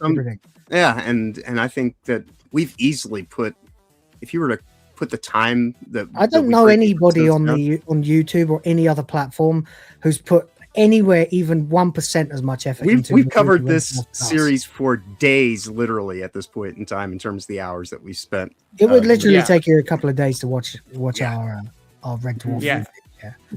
I mean, you see some stuff some clips, some people reviewing episodes video by video, but it's a 20-minute video per episode, whereas we do a single episode for 3 hours sometimes. We can. Yes. Snake Pit says, "Don't forget, can't smeg, won't smeg." Do you know? I really do want to do Red Dwarf Night as a review. I think we should. I almost feel like we should do it before. I think we should do it next week. I think we should do it at the end of Series 8. Yes, that's what I was saying. Oh wait, we can't do it next week because we've got to go through back in. If we do it next week, we could only do it next week. Right. And then we'd have to finish Series 8. Makes sense because it kind of aired at the same time as Series 8 was about to start. So that it was only a few months before Series 8 came out. Yeah. Not long. It feels like it was a long time to me because once I'd recorded the entire night on VHS, it was all I watched for months. All right, okay, fuck it. Next week we'll do fucking Red Dwarf Night. That I've got the whole thing as a video we can watch and react to. It'll be a bit different though because it's meta text as fuck, Right. So there we go. All right, there you go, Snake Pit. Good idea. Noise pollution calling us a bunch of fucking nerds. Excuse me. Mm-hmm. I don't know where you think you are, mate, but that's what we do here.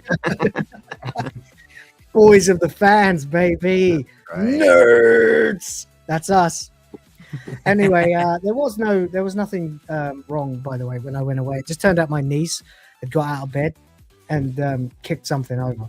And then that did give me a nice little bit of headway, though, to find out that I have to get up in 5 hours to take her to school, which I thought she wasn't back until Wednesday. So, fuck my life. But I did go to peek in on the wife and the kids, and they're all in my bed together. Good. It's so nice. She's got one little head here, one little head here, and one big head in the middle, and they're all like, it was beautiful.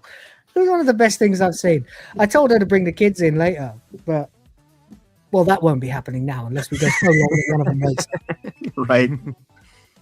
I thought maybe people would like to see him, but honestly, it's better if they're all the A to Z part as well.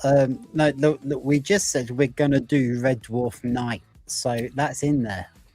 Oh, we'll do it. We'll do it next week. We won't have to get too distracted because there's 2.5 hours of it. But there's no scripting, and we don't have to do Gunman of the Apocalypse because we've done it before. So that's only 2 hours. But most of it will just be talking because there's no scripts to read or anything. So it will just be, what do you think's fun? We'll probably do the A to Z. That'll be funny. Anyway, St. Hugo has gifted a membership. Thank you very much indeed. Appreciate you.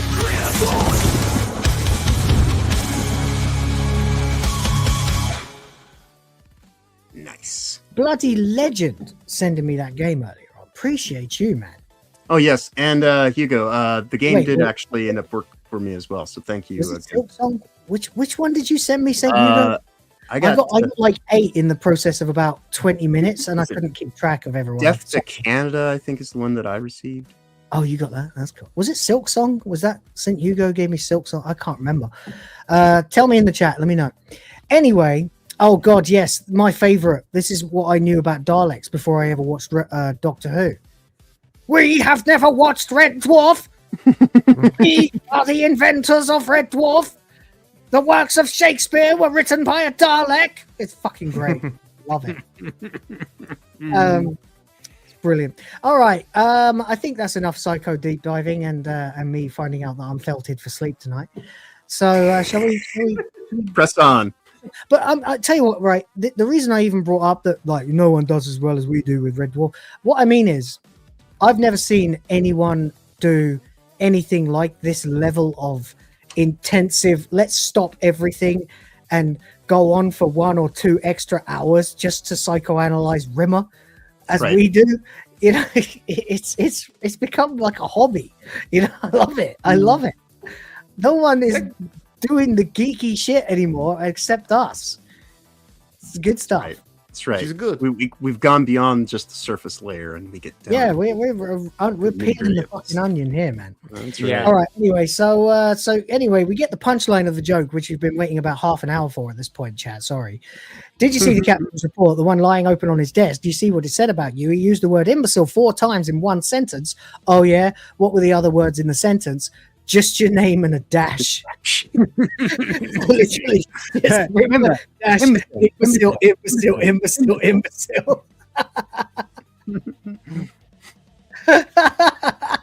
a good punchline. He says, I don't know. You make a couple of tiny mistakes. You give the captain a virus that eats all his hair off. Then you accidentally turn a sparrow into a dinosaur, and you never hear the last of it. That might be the single most British joke that Red Dwarf has ever done, because that's exactly the kind of thing that a British person would say. Like, I don't know, you blah blah X Y Z, and you never hear the end of it. That's a very British way of summing your life up, right? And but of course, with the farce that you've given the captain a virus and turned a sparrow into a dinosaur. You really think I'm an imbecile? I'm finished. I'm never going to make it into high command now. He didn't care a minute ago, but now he's sort of thinking about it. He's like, well, yeah, I guess that means that's the end for me. And Lister goes, it's just the people who know you that think you're an imbecile. Everyone else thinks you're a moron. And of course, in comes the captain, unbeknownst to Rimmer. He does not realize. Lister clocks him immediately, of course, and begins dropping meaningful glances like this. Right. To him, pointing his finger the whole time. As Rimmer's just going on a tear. Scratch his nose and scratch his head. And Rimmer says, Lister says, he's a good captain, though, Captain Hollister, isn't he? Hey, on the ball, quick. Rimmer says, quick? The only time he's quick is when he's passing a salad bar. He goes, you do admire him, though, don't you?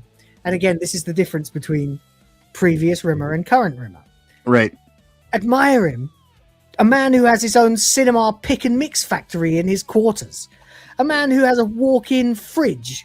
Who lists his hobbies as chewing and swallowing. And he goes, You did tell me once before, though, that you do respect him. Him, right there. You know, he doesn't say that. Right. But you do respect him, don't you? And Rimmer says, respect him? A man whose family crest is made up of 2 cream buns and a profiterole? A man whose idea of a light snack, he's standing right behind me, isn't he? Yes, he is. Rimmer leaps to his feet, boot down. Yes. I was just talking about you, sir. I was saying what a big fat lump of blubber I think you are, and how that potato virus I contracted yesterday doesn't appear to have had any strange side effects whatsoever. And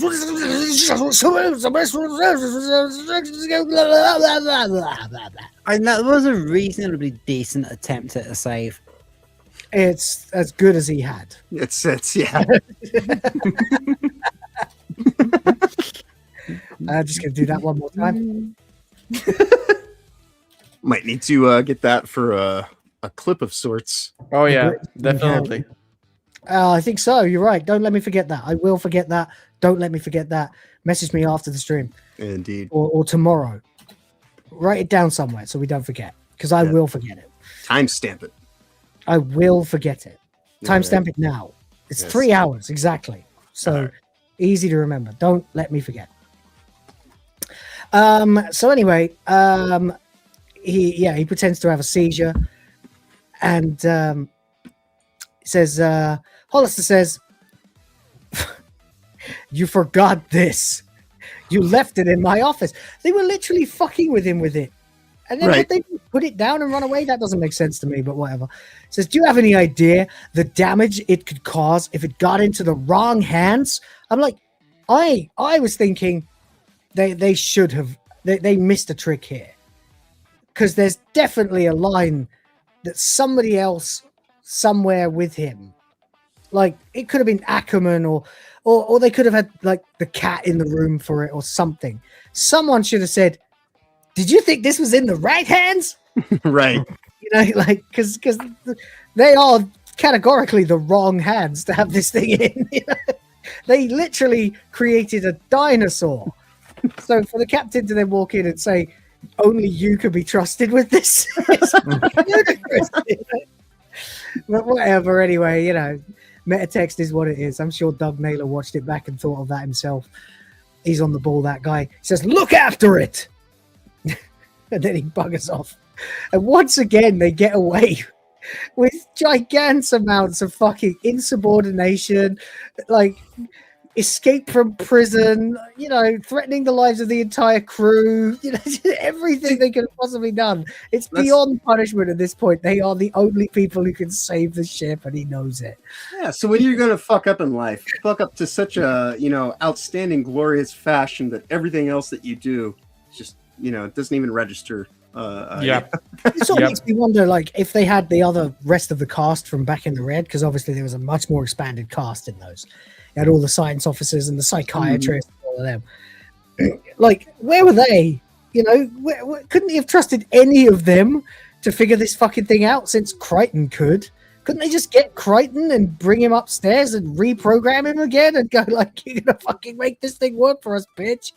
But no, they've trusted it to the inmates. Okay, you're not really a very good captain at all, are you, Hollister? I think that like that Scudder hit kind of messed up his brain. The inmates are indeed running the asylum. It seems so. Also, anyway, meanwhile, then we get classic. By the way, it's been a long time since we've seen him do this. When was the last time Rimmer ate his fist? I think it was when he told Lister that he'd only had sex once. It's been a minute. Yeah, I think that was thanks to memory in series 2. Right, and we used to keep track of it. Right, that is thanks for the memory. You're right. And we used to keep track of, like, Rimmer should be eating his fist right now. We haven't seen him do that for a long time. I don't know if it was deliberate or if it's just a Chris Barry thing that he did twice. But either way, it gives you some little headcanon. You know, Rimmer, when he's at his worst, most humiliated and mortified at himself, you know? Anyway, then we get a whole B plot that we probably didn't need in this already incredibly dense fucking episode. But Kachansky is trying to chase a mouse with a broom. And Crichton says, "Oh, it's not a mouse, Mom. It's Archie." Archie? My penis. It must have escaped. Now I'm just thinking of Garrison chasing the penis on the back of the mouse in South Park. You know? Right. A penis, you know. So there you go. So Kachansky thinks she's misheard him, so she needs to get her ears syringed. And then she says, wait a minute, no, I need to get my brain syringed, because Crichton says he made a penis. Says, out of an old electron board, a loo roll, that's toilet paper roll for you guys, some sticky back plastic, which is sellotape, and an action or Scotch tape for American, and an Action Man's polo neck jumper. Do you guys have Action Man in America? Action Man, I would assume, would be around the lines of G.I. Joe. Basically, male Barbie. It's the same size as a Barbie doll. Yeah. That was G.I. Joe's back when they first began. Right. So it's basically G.I. Joe, yeah. So anyway, he made a penis. She's like, why did you want one? He's like, it's so humiliating being posted to the women's wing just because I'm generally challenged. So I decided to make one like Mr. Lister's. I don't want to know. Right. How did he get the mold? Then Kachansky gets her nice little feminist line. And God, she was hot. She says, no wonder I couldn't lure him out with a bit of cheese. You can take to mean almost anything. And then she finally says, Crichton, do you know what this means? He says, no, Mom. She says, it means you're a real man. He says, it does? Why? She says, because now, like all men, you have absolutely no control over your penis. That is a good one. Well played. It's a good line. It's, you know, this is the difference between like feminists and guys, right? We can take that joke. We're like, that's fair. Yeah, we've all taken leave of our senses for some dumb bitch at some point, right? Yep. You know. So there you go. So he says, "I'm so proud, Archie, come back!" And he starts chasing, and then the card comes in. Says, "All right, girls, new canary mission: untamed dino on the loose." So they're off now to go and catch the dinosaur. Kachansky says, we're not going in till we know what we're doing. Rimmer says that could take years. Yourself, and you could end up as a sperm. Is that what you want? And Kat says, hell no, none of my suits would fit. Yeah, if you were microscopic. Okay. Kill Crazy is here, and he says, well, if that gizmo thing doesn't work, Captain says we got to go in and have that thing. And Baxter says, and we ain't using no guns. And Kill Crazy says, yeah, guns are for wussies. I'm going to be hand-to-hand combat. And then he starts sort of jabbing the air, sort of shadow boxing. Yeah. And Rimmer says, a fist fight with a T-Rex. By the way, we're live, chat. Let's get some subs, huh? That's right. And he goes, yeah, but them T-Rexes, mate, only got little arms, ain't they? Ain't got no reach, you know? I'll just pick them up. I think he's assuming that he's the same size as a T-Rex when he's... Right. He goes, bosh! Starts jabbing the air a bit more. Baxter goes, can't reach anything with them little arms. Rimmer's like, that's probably why they're always a bit grumpy. That's right. Mimes, rather, trying to reach down his body with a T-Rex's little vestigial arms, you know. Anyway, they get to the scene, and all the nutters run off, of course. And the cat suddenly goes, oh my God, and collapses to the floor. Something's wrong. And we've been waiting for this. Any fan of Alien has been waiting for this, especially the creators of Red Dwarf, who originally wanted the show to be like Alien but funny. Right. And had to wait 3 years before they could even approximate that a little bit with the polymorph. Now, of course, you get the joke, the obvious joke, the most obvious joke ever. The joke I thought was coming when Lister fell over and got a gob of ice water down his back, the cat goes, "Ah, help me, help me, help!" And there's this thing. Oh my God, it's the chest burster. Help! And Rimmer goes, "What is it?" Oh, Rimmer says, "What is it?" Not what is it? What is it? And Crichton says, "I think it's Archie, sir." Lister's like, "Who?" He goes, "He escaped earlier. Probably followed us. It must have dozed off in the cat's pocket and just woken up." And Lister says, "Who the smeg is Archie?" He goes, "Oh, don't be alarmed, sir. It's just my penis is on the loose."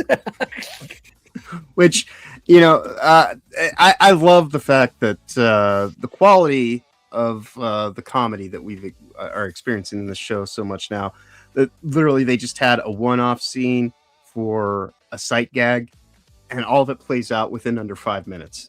And it's just it's there just to add to. This is from pretty much the end of this scene. It's nothing but payoff for all of the 2 episodes.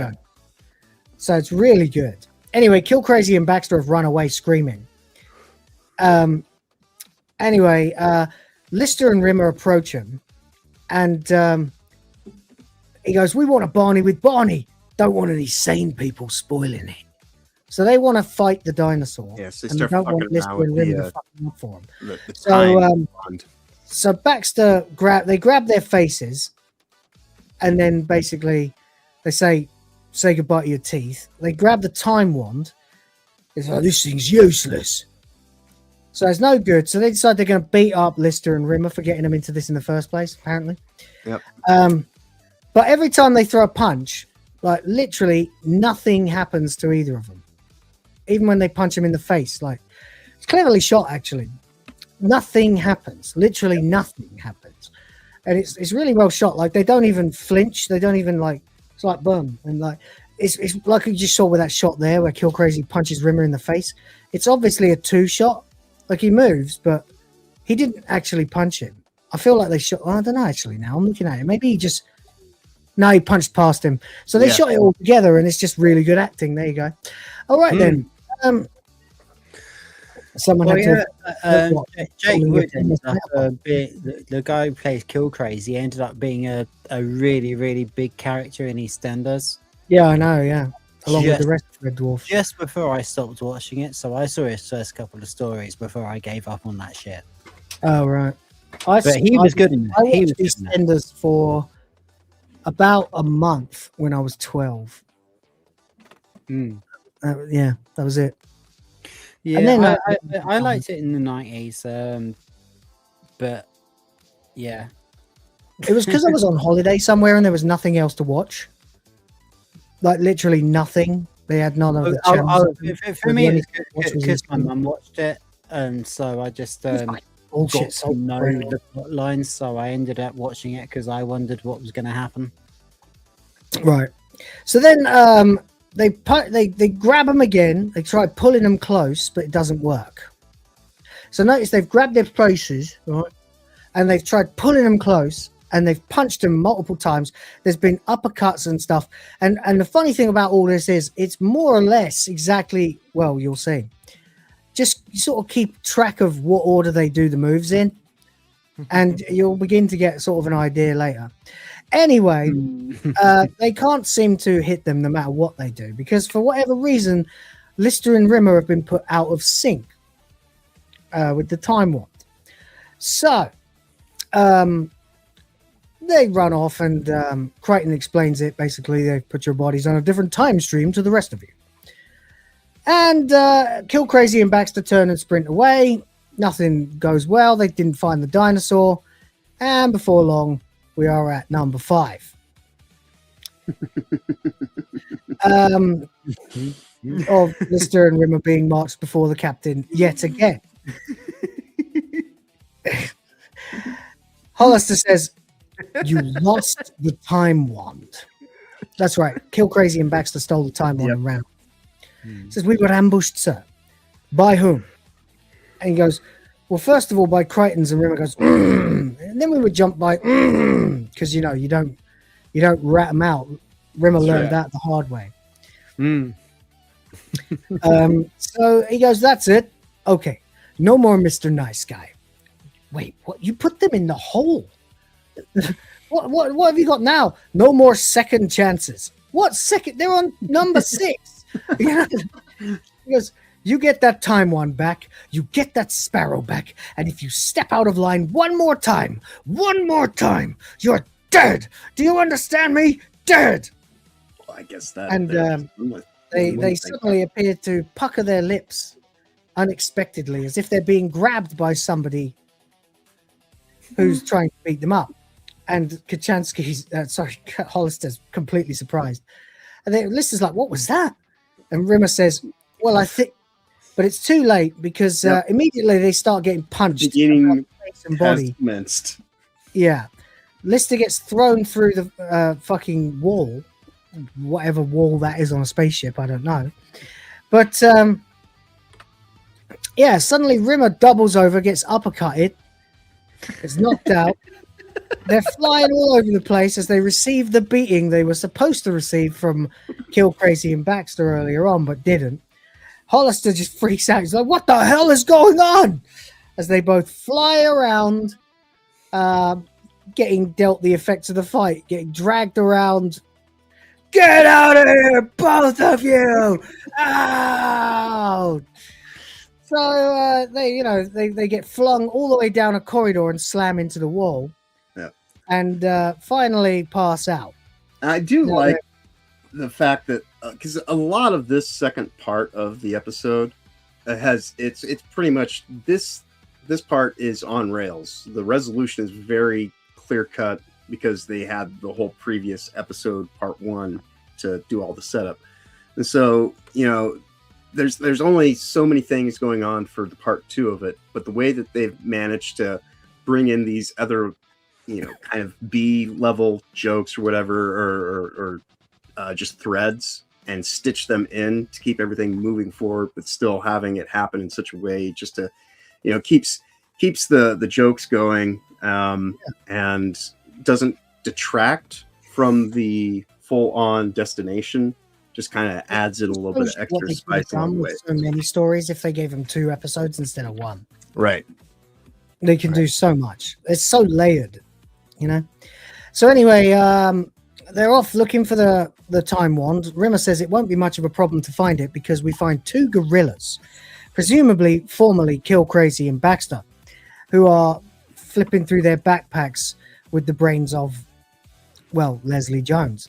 And they decide to pull away the time wand from the 2 now very, very, very devolved idiots. The dinosaur is asleep on its back. Yep. I find that a little hard to believe, but whatever. Anyway, he's having a good old snore. They arrive with the time wand. Rimmer says it's going to go wrong, isn't it? He says, "Look, all I've got to do is press undo, and the time." No, you haven't. That's not how it works. Fuck off. It's like Naylor discovered the Control Z button on his PC, so he wrote it into the script. That's not how it works, mate. All I've got to do is press undo. And the time wand will retrace its steps and undo everything it's done so far. This way we'll even get Birdman back. Something's going to go wrong. It always does for us. We've heard that before. Mm-hmm. Will you relax? So they managed to resummon Birdman's boots and Birdman. Indeed. He goes, Pete ate me. He ate me. He must be really out of sorts. He's never eaten me before. Never. He goes, Pete, you want some seed? It's fucking nuts, this guy. Rimmer says, now destroy the time wand. Wait, no, sorry. We get the huge burst of light, of course. Yep. Turning Dino back into Bird. So Bird appears and lands, and they decide to destroy the time wand. Lister says, this machine's priceless. He goes, destroy it.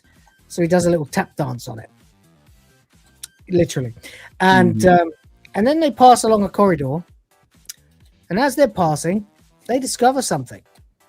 Oh, an egg, because this episode just will not end. They discover an egg, so they decide they got to go and try and repair the time wand. So they run off as the egg hatches. They're trying to piece the thing back together, but they can't. You know, there's not much they can do. No. It's fucking Farce, guys. The egg, of course, by this point is now hatching, mobile. It's got up onto 2 legs and walked off. And there's not much they can do about it. Rimmer shouts, "Stop that dinosaur!" Lister shouts, "It's gone in the lift. It's gone in the lift." Rimmer shouts, "Get it back! Get it back! Get it back!" But it's already gone. Too late. By the time and meanwhile, Captain, this is where I love the way that they concentrate on, like, you know, we've done the sci-fi aspect, so let's concentrate on being funny because we are supposed to be a sitcom. Right. Well, that was kind of the point that I was. Yeah. Well, I was gonna say that's kind of the point that I was making is because this is a 2-part thing and it's so set on the resolution, they had plenty of extra time to just add in bits and bobs and you know, just like little sight gags and just, you know, even if they're just small setups to an immediate payoff. That is kind of the nice aspect of them having such a time resource available to them in the telling of this story, because they're able to do the primary objective and then all these other ancillary things are just able to you know, just this is what you could do in Red Dwarf if you have 2 episodes instead of 1. Right. Tell one story. Don't know why they chose this story. I guess they just thought it would be fun to do a 2-parter for once, because they must have had a lot of fun doing the 3-parter, but whatever. Anyway, the reason I was talking there was because I realized this story is drawing from a few things, right? So you've got your Laurel and Hardy farce, you've got your typical Red Dwarf humor, and the sci-fi element as well, right? And then you've got the classic sitcom format of the boss is coming to dinner. Right. That every American sitcom has done at some point. Someone of some importance is getting involved in our affairs. We better be on our best behavior, but nothing we can do will go right. Right. And the butt of the joke at all times is the boss. Yeah. The point counterpoint of these of this whole 2-part thing is you know, the boys of the dwarf and then Captain Hollister, and constantly shifting the back. Immense suffrage of Captain Hollister, Right. The non-stop fucking with Captain Hollister, whether they want to or not. So for whatever reason, no matter what they do, the victim of their actions is always Captain Hollister, and it's just brilliant. That's why I say coming dinner, you know, because no matter what goes wrong, it will always end up affecting the same person over and over again. I think that's the right format. It's a format. It's an American format. It's kind of like, or if you want to impress somebody, or you want to be on your best terms when you're showcasing something. The trope is the same. You can just tweak the setting, and this is the same. And in Red Dwarf, it's amazing because of Captain Hollister's actor to just see exactly how that affects, how that descent into more and more madness is expressed. Through facial. And actually, the more I think about it, the more I realize that even the boss coming to dinner is a spin on Laurel and Hardy and Three Stooges. Because I mean, if you look at old Laurel and Hardy films, they always had some foil, like whoever the guy is that they're working for that week, whether it was James Finlayson or someone else. It was always, there was a guy, a normal guy there, or even a cop, you know, who doesn't like them very much, who always ends up getting the receiving end of their antics. Right. And this is classic comedy. This is vaudeville, you know? Yeah, and the great thing about it too is nothing lands on Lister or Rimmer or anybody else for any kind of long-term duration. Because you couldn't do that kind of story, if there were real repercussions. Right, but the point I'm getting at is everything that they've gone through. You know, they lost their hair, but they're immediately restored. And throughout the entirety of this episode, we are now seeing Captain Hollister still, you know, bald underneath, still has a bruise on his head, all these things, and it just keeps piling up. And everything that happens to him, it just adds and adds and adds, and everything else that for all the things that the guys have had to gone through. Yeah, it's a minor inconvenience, but ultimately they aren't affected long term by any of the situations that have played out in this two-parter. This is James Finlayson, right? Mm-hmm. He's always the guy that Laurel and Hardy were working for, or otherwise trying to impress. Mm-hmm. And he would get like squirted in the face. He'd get a fucking plank dropped on his head. Everything would go wrong, and it would always end up fucking up this guy. And that's exactly what they're channeling here, is that kind of comedy where you're trying to fix. You cause a problem, and someone's not impressed. You try, or the boss is coming for dinner. Whatever it is, you've got to try and do a good job. And at all costs, you've got to not get it wrong. And no matter what you do, everything gets exponentially worse and worse and more insane. And always the butt of it is the one guy who you definitely most do not want to fucking piss off. And that is why it gets exponentially funnier and funnier. So you could consider this almost a bottle episode like that, because it almost does take its cues from that status quo restored sitcom thing. And you do have to accept a few liabilities or that's not the word, liabilities is absurdities, maybe liberties to be taken with the plot, so for example, no real repercussions for Lister and Rimmer. No matter how much trouble they get in, they're always going to end up back out there with that fucking wand in their hand, right it's going to get worse because the captain is fucking incompetent for this episode. Right, he's in his own fate every time he goes and gives them one more opportunity. He's only digging a deeper hole for himself. Exactly, Every time he says no second chances, even though it's like number 6 at this point, he's just setting himself up for a worse and worse fate. Although, to be fair, I feel like it might have peaked with drowning in diarrhea. But if you can believe it might be worse, what's about to happen to him is much worse. if you want it to be, it's up to you. Pick your poison. I don't care. So Lister and Rimmer are chasing the egg. Meanwhile, the captain is getting a much needed massage from this nice lady. Tensions. And he's very, very happy. He literally says, "Oh, that coconut milk felt great." He goes, and they're looking in there. There's nothing there. The egg is empty. The elevator's gone. But where? No choice but to go up. And he's leaning down. The captain leans down and says, "Oh, I'm such a wreck." And then as he leans down, we see nice ass. The lady leaves, and her feet disappear as they're looking in the egg. For some reason, see what I mean? That they've sort of temporarily borrowed. That's, I think, maybe why some people didn't like these when they first broadcast, because it's a very different style of comedy. It's very, very American comedy, very slapsticky kind of comedy, as opposed to, a short off-duty Czechoslovakian traffic warden instead of a banana, But I think it's great. It's a tribute, if you like, to that style of comedy.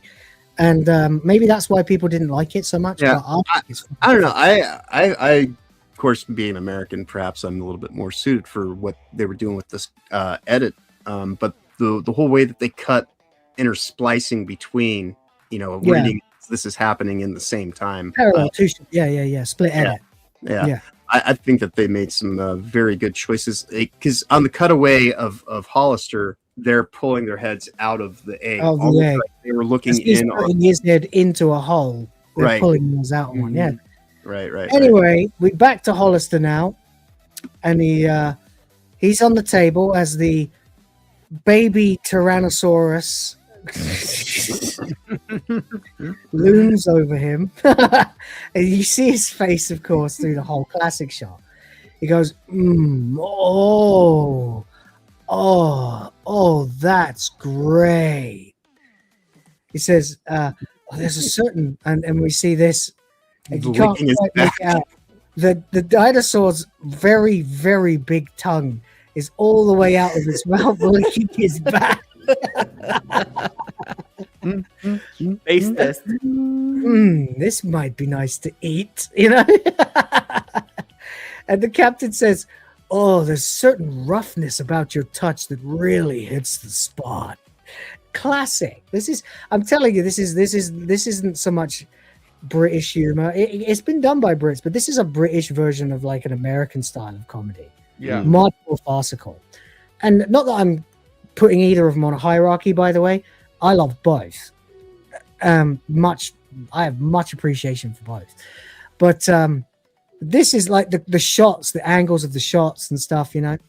It's good. They've taken advantage of having this opportunity to tell a really, really silly comedy. Mm-hmm. So yeah, certain roughness about your touch that really hits the spot. Like dinosaur's tongue. Okay. Excuse me. Fucking hell. Cheers. I knew that was coming. I was trying to find the mute button, but I couldn't find it because I was already sneezing. Anyway. I do that a lot. Apologies, chat, if that woke you up. How about some subs? Anyway. God, it's 3.5 hours already. Dinosaur just having a great time considering eating the captain. And we come to, I think, the final time. The 6th time. We were right. I was right. 6 times. Yeah. Yep. That Rimmer and Lister are marched to the captain again. Seriously, guys, you have to watch these back to back. Sit down, watch them. The constant stopping to discuss stuff is great for the review, but the pacing is nowhere near what it should be. If you watch it, even the same music every time you get as they're getting marched. It's always the same cue, the same shot. Even the guards are tired of it at this point. They get the same exact shot multiple times as they get more and more disheveled. They've been naked. They've done every version of it. It's fucking great. That constant repetition. By the time you get the hard cut to them coming around that corner, you're roaring with laughter because it's happening again. That's right. So there you go. Now they finally arrive at of course. Yep. Yeah. Got our Salute down, big salute, slightly smaller, Lister waves. Here they are again. 10 minutes. Rufus is looking for the button. Oh, well, I hope you find it. Anyway, at this point, the captain has nothing to say. Look at that. That's what I was saying earlier. This is a man in utter defeat. Yeah, it's broken beyond repair. He's this broken. Is just a shell of a person. Words would not find. His eyes are basically singing Sound of Silence. And I love the fact that they've got Mac, who's American, of course, to do this, because he would love this. Because I feel like he probably even had some input on the jokes. Because I feel like there's definitely an American twang to this episode of Red Dwarf. And I feel like Mac had a lot to do with that. Because he looks like Fred Flintstone, you know, and he looks like he knows exactly how to play that kind of role.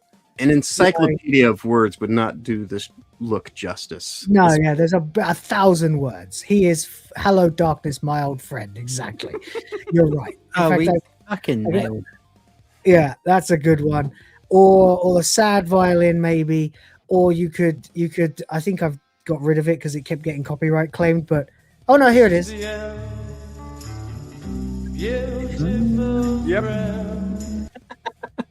You know, this is the end. My only friend. Yeah, it's like his mind. Imagine if you walked into a supermarket and you actually heard Latin Morrison's. That would be amazing. I'd love that. Wouldn't it be awesome? So anyway, or any of them. Fuck it. Touch Me Baby or not Light My Fire. What's the one I really like that I always forget? Break on Through. Break on through. That's the one. Break on. Fucking love that song. Break on through to the other side. Yeah. Also, I love the line about Morrison in Almost Famous, where Philip Seymour Hoffman is playing the fucking writer for Rolling Stone or whatever it is, or Cream magazine, and he says Morrison's a crooner because he is. Morrison would be right on stage with Frank Sinatra and the rest of them, but he wanted to do rock. Anyway, that is a huge other aside. We'll talk about another time, maybe. Okay. Rimmer and Lister arrive to be met with the dead stare of a defeated and broken Captain Hollister. who then proceeds to hold up a sign. It says, "I am suffering from post-traumatic stress disorder." Riders on the Storm is a good one too, James. Yeah. "I am suffering from post-traumatic stress disorder." He just looks so fucking defeated. The whole thing plays out in total silence, or just the audience laughing, and they both look deeply concerned, but they say nothing. He holds another one. "I may never speak again."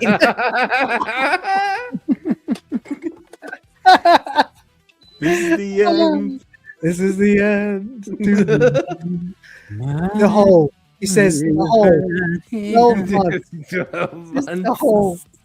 He says the whole 12 months. To which Lister and Rimmer assume. All right, well, I guess this was a foregone conclusion. Wait.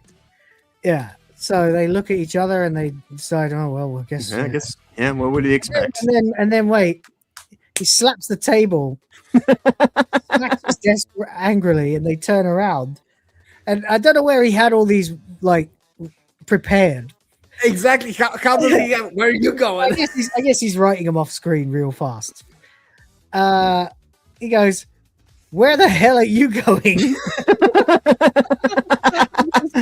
Which is fucking face. This is the face of Felted right here. Somebody send this to PPP and show him the fucking face of the Felt.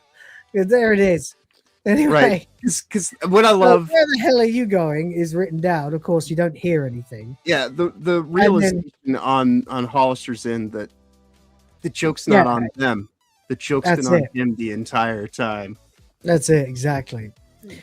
Exactly. And by the joke, I mean life. You know, like yeah. And then finally, with the silence and this, the look in his face is like, you know, but not so wide-eyed. He's shattered. This guy's psyche is fucking destroyed. You know, "Where the hell are you going?" So Lister points and Rimmer says, "The hole, sir." It's the only line replete resignation in the whole scene. "The hole, sir." He goes, "You're not going to the hole. I am." Yeah, like, give me a fucking break from you guys. Anywhere I see you, I have to remove myself. His fucking face. No. Yep. I welcome it. I welcome my fate. I welcome the sweet release of the hole. And then he goes, and then they look at him again. He holds up one last card. Says, with a smile on his face, he goes, "You're like, do not come into the hole. That is my nest now. I am 12 months." This is what we have. Broken beyond belief. And that's He it. just That's wants game. to be through the the front half of this sentence, because the 2 years is not so much a sentence on them; it's a sentence on himself. They crushed him so absolutely that he is voluntarily going to go to the hole for a year.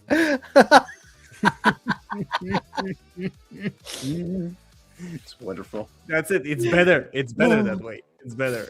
It's just when you think about the ways that we've seen like Hollister through the episode, right? Hang on, let's fucking do it, right? Actually, give me a second there. Let me get some control back. Right? It's such a great way to bring the episode to a close as well, because like I was saying, the entire time you're going through this two-parter, Hollister just keeps trying to fight against the situation and establish, I have control here. I'm in charge. I'm the captain. Yeah, it literally starts with them in here, and Hollister is very much fine and dandy and questioning them about their treatment of Ackerman. Mm-hmm. Okay, then what happens next? Then they have the basketball game, and of course they are the perma boner. Mm-hmm. So then he's really quite cheesed off. He's not very happy at all here, right? So then they're in their bunk, and the next time they get drawn to the captain is a little bit of a while. They get the curry, then they want to get the virus, then we get the scene with the time drive. The potatoes happen. potatoes happen. And of course, then they get called back again, this time naked. And Hollister is kind of annoyed, but he's being sarcastic with it. He hasn't been affected terribly yet. Sorry to he's irritated, and then of course in the process he loses his hair. So, but there's no marching to the captain for that one because they're already there. Then we have the scene here where what happens there. In the hole, of course. Then they escape and of course awaken the fucking dinosaur. Yep. So that all of that happens, and then where are we? And then when we get back, he's going to quite a while. That's it. The curry. Then we get the lengthy one, the really long one. Shit on with the bandage. And by the way, might as well at this point. T-Jap Steve, T-Gap, the great and powerful Steve for $20. $20. We love you, buddy. Says, do you know what happens when a dinosaur eats Cal Vindaloo, eats 2.5 tons of mint chalk ice cream, followed by 400 crates of orange ice pops, and swills the whole thing down with 2,000 gallons of a popular fizzy drink?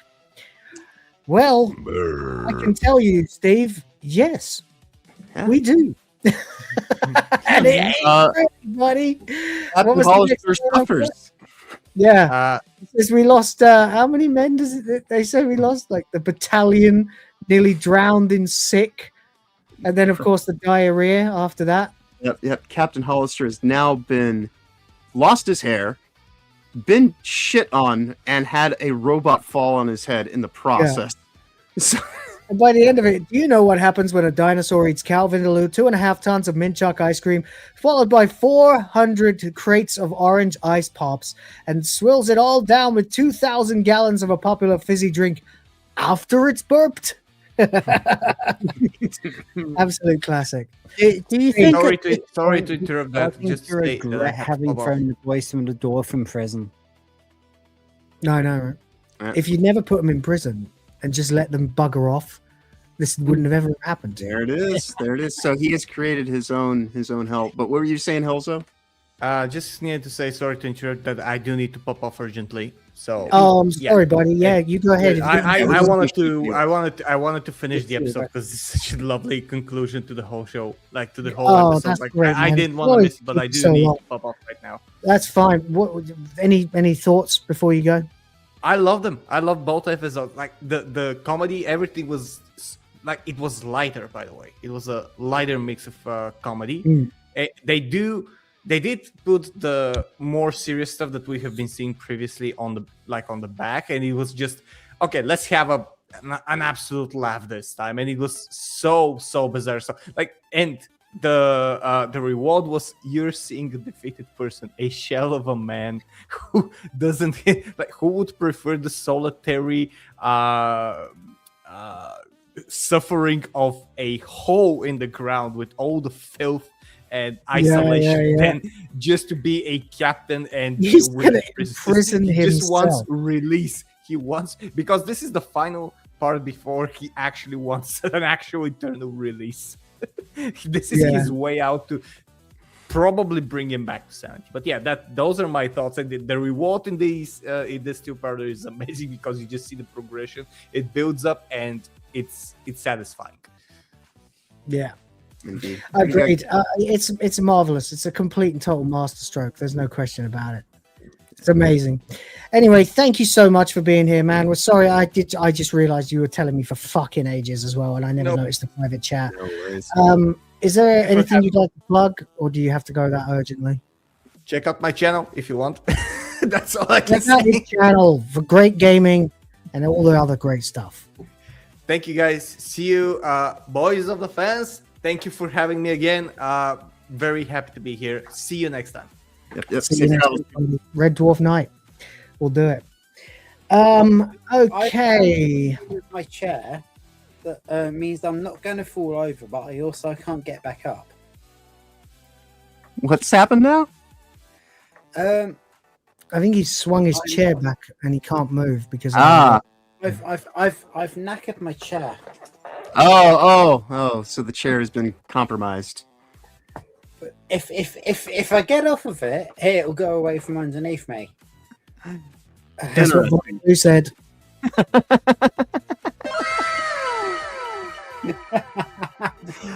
Yeah, that'll do. I don't know what to tell you, mate. This is a compromising position to say the least. No, I've done it. I've only done it. I've only been on and done it. All right. There we go. Well, you've righted yourself before Captain Hollister, so there is. There we go. All right, so then we get this one, and then of course, sometime after that, although this one's not quite as long, then it's after the kill crazy. Oh, then of course he gets in the room. So yep. Yeah. Then there's that. He gets felt in. Yep. Insulted outside of his office. Then they lose the drive. They're back again, and this time he's literally giving him death threats. Yep. Get that or you're dead. You know, he's so fucking furious at this point. And then, of course, finally we have. And then, of course, like his office gets ripped to shit in this moment too. Like, yep. You know, so he's not safe anywhere. He doesn't even have his own office. Is not even a place where he has some level of control. He's clearly lost. This is the great day though for Mac McDonald. I feel great for him because he's so funny. If you watch like the few little scenes that he's in of the Red Dwarf behind the scenes DVD extras, every time he speaks, he's doing a one-liner. He's doing a bit. He doesn't actually ever do an interview in earnest. It's always in some character. It's fucking hilarious. The guy's a comedy machine. God knows why he went to England, but he became like the American fat guy in the UK that you put in everything, you know. And he loved it, so good for him. Long may. I hope he's still around. I don't think anything's happened to him, so hopefully he's all right. Very, very funny guy though. Very, very funny. And this is just the icing on the cake. See you in 12 months. T-Gap Steve, you're a bloody legend. Thank you very much for $20 freaking dollars. I got this new anime plot. Basically, there's this high school girl, except she's got huge boobs. I mean, some serious hunkers. A real set of badonkers. Packing some Doban hunkeros. Massive da hunka bankaloos. Big old Tanahangara cougars. What happens next? Transfer student shows up one day with even bigger Bankhanaga hoogs. Humongous hungalamga no logangas. Hey, thank you so much, buddy. I really appreciate that. It makes all the difference. We have crossed the halfway point to the goal. So there's that. All right. Although at this point, I'd be surprised if we actually hit it. But hey, but if we do, nonetheless, titty clip of your choice. Anyway, there you go, guys. That is Pete 1 and 2. Mm-hmm. Took about as long as I expected. Yeah. Speaking of things turning out as expected and whatnot, how did the vote for today's poll go for future AI video? Yeah, we had a poll. We did indeed. I'm just updating the bar there. God, I've got so many tabs open because I kept Googling things while we were reading the episodes. Did I get Danger Island asks, can he ask us something? Whoa, buddy, hold on a moment. T-Gap Steve has gifted 20 freaking memberships. Indeed. That is 20 for the Grift Force, 20 for the freaking princesses, my beautiful little girls. Gotta love it. Gotta love it. We're clapping, now we stop. Let's try twisting. Nice. God, she does not look like that anymore at all. I think she's younger than the second one is now. My God. Hold on a minute. Let's go, Grift Force! Doing it for the princesses!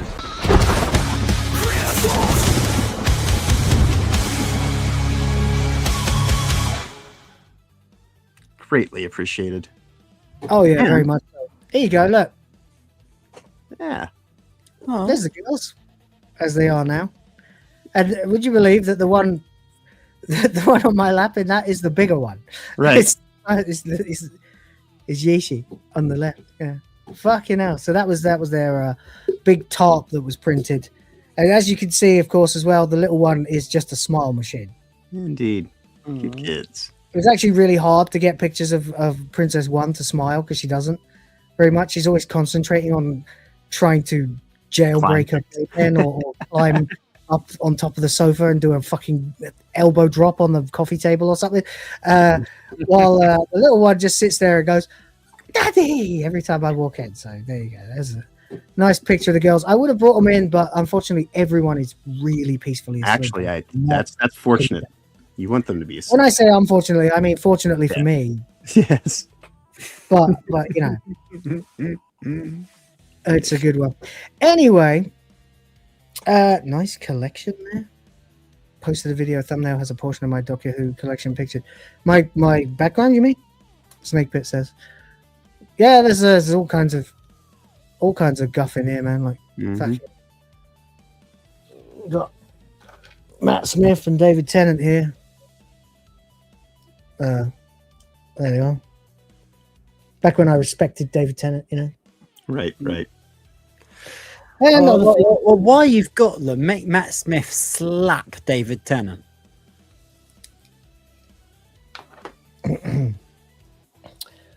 Well, trans lives matter, you know.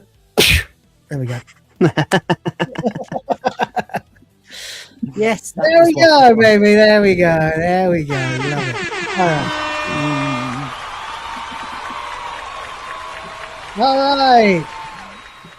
By the way, all lives do actually matter, but if you decide to threaten yours with elective surgeries to validate a derangement, then yours matters a little less. Yeah, I was gonna say if you're the one who's electing to cut off parts of your own body, then you kind of have gone right out and said that you're not really too concerned about your own health and sanctity. You know? Yeah. So, Why should we respect your fucking safety when you don't? Right. You know? All right. Anyway, there we go. Thank you very much, T-Gap Steve. You're a bloody legend. That actually, that I don't even know. I haven't even looked. What the hell that? Now, what kind of action figures does Rhoda have laying about his setup? Because I've got my Spider-Man here. I got some good news, boys. All right. For people who like boobs. Oh yeah, I was going to say I do believe that right there. All right. What shall we play? At this stage, the only ones I've got are obviously the original, which I kind of miss. Yeah. Metal Gear and Christmas. It is the last week of the new year holiday. I know Sodoc's here, and he really likes the song from the Metal Gear one. I mean, I do as well. I'm just trying to think myself in terms of where we are seasonally. I think that one of them only has like a few more minutes of shelf life until. All right, we'll do we'll play the Christmas one last time. All right, but we'll do the Metal Gear one next time. I mean, and this is me saying it. I'm all about some Spy Girls. He's all about the Metal Gear one. So the fact that he's advocating for Christmas one, just because it's the last time. See ya.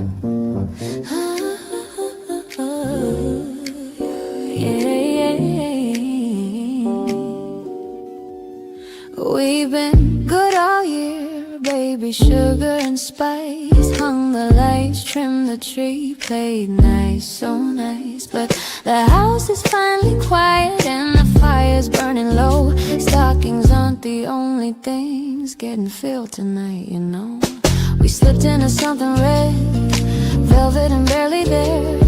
Lace clinging like sin beneath the chandelier. Heels clicking slow across the hardwood floor. Coming for you, darling, you won't sleep no more. It's a naughty little Christmas, baby, all night long. Gonna unwrap you slow with our filthy Christmas song. Tie you up with tinsel, tease you till you beg. We're the gift that keeps on giving, spread out on this bed. Santa's not the only one coming tonight. Merry freaking Christmas, we're taking what's ours, alright.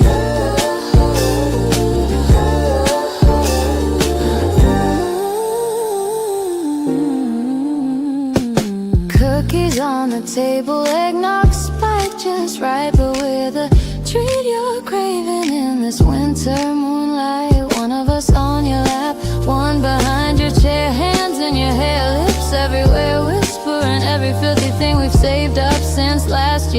You thought the eggnog was strong. Baby, wait and see. We've been stirring something hotter than that Christmas tree. No escaping, no reprieve, no silent night. Just bells jingling from the headboard till morning light. It's naughty little Christmas, baby, all night long. Gonna ride that sleigh till the break of dawn. Tinsel in our teeth, candy canes put to sinful use. Leave you hoarse from ho-ho and completely seduced. Santa's not the only one coming tonight. Merry freaking Christmas, we're claiming every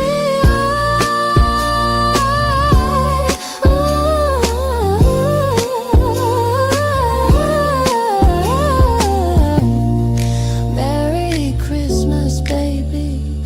Now let us have our way till morning light.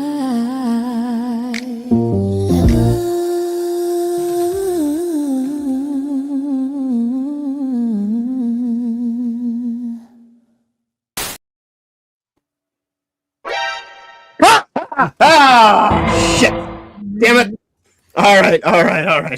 I guess Never package gets that old. up and put it under the tree until next year. I'm will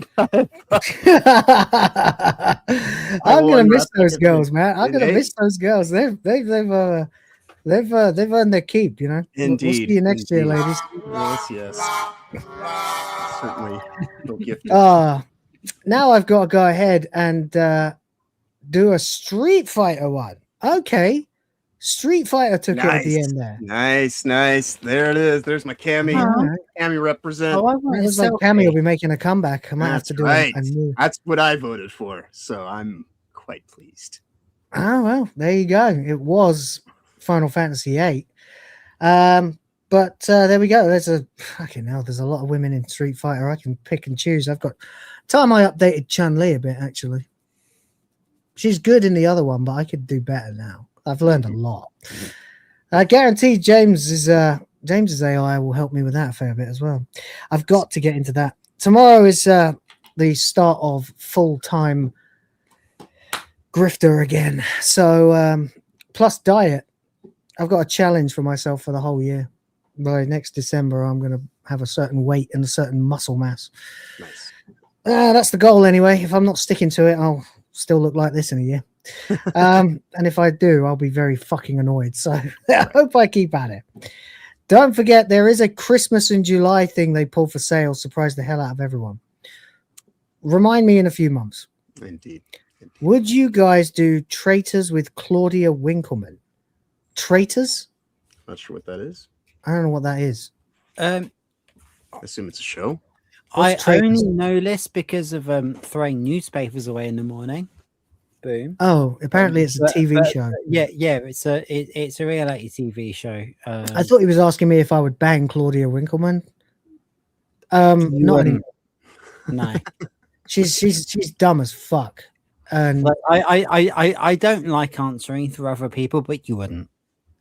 This woman is an old lady who has somehow managed to propel herself to greater and greater heights of fame in the UK by appearing as the token retard on panel shows, comedy panel shows, and applying the most liberal overuse of eye makeup you've ever seen in your fucking life. Let me show you a picture of Claudia Winkleman.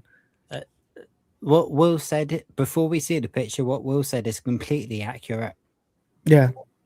She goes on panel shows to be the dumb bitch and wears more eye makeup than anyone in the late 90s. She was highly loved. Oh yeah, I don't think I even knew who she was until she started appearing on panel shows. She was not on my radar. First I've ever It's seen. basically a show about lying and manipulating. Sure, why not? Yeah, I probably do. She was the presenter of Big Brother, which is something that I avoided like the plague. Wasn't that Davina McCall?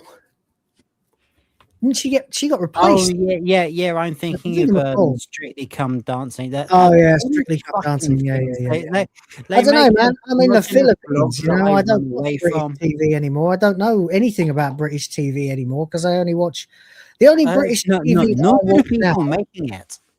Literally, the only clips I see of British TV now are clips of panel shows like "Would I Lie to You" or "8 Out of 10 Cats." Or other You're completely correct. I did get Claudia Winkleman confused with Davina McCall. Davina McCall, yeah.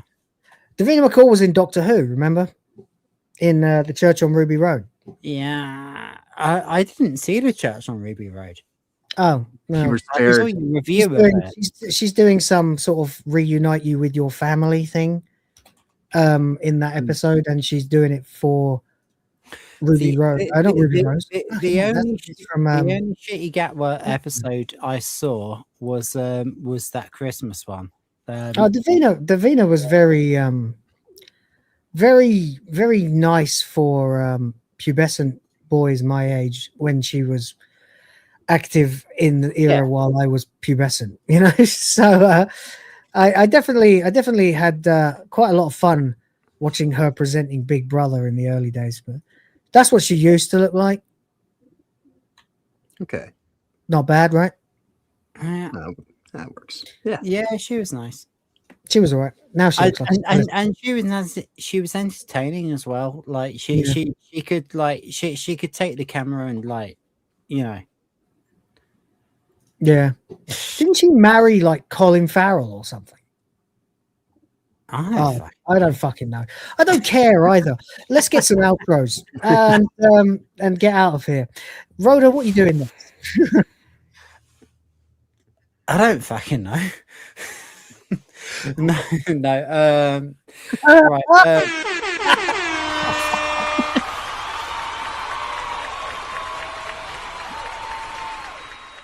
Right. Obviously I've had some shit going on, so I haven't been doing that on my channel. But I've been doing my best to stay here for you and stay online for Noise. Well, I really appreciate that, man. It's a good dynamic the three of us have got, Oh, it sure is. Yeah. Well, the four of us. I love. I'm sorry. I mean, day to day, the three of us, but with you included, of course, as well. With Helzo included as well. The four of us. I mean, if I could have Helzo on every show, I absolutely would. Yeah. But this is about you, not me. So. Yeah. That's what they all say. Sorry. We'll get to that in 1 second. But yeah. Obviously, Monday Night Noise tomorrow.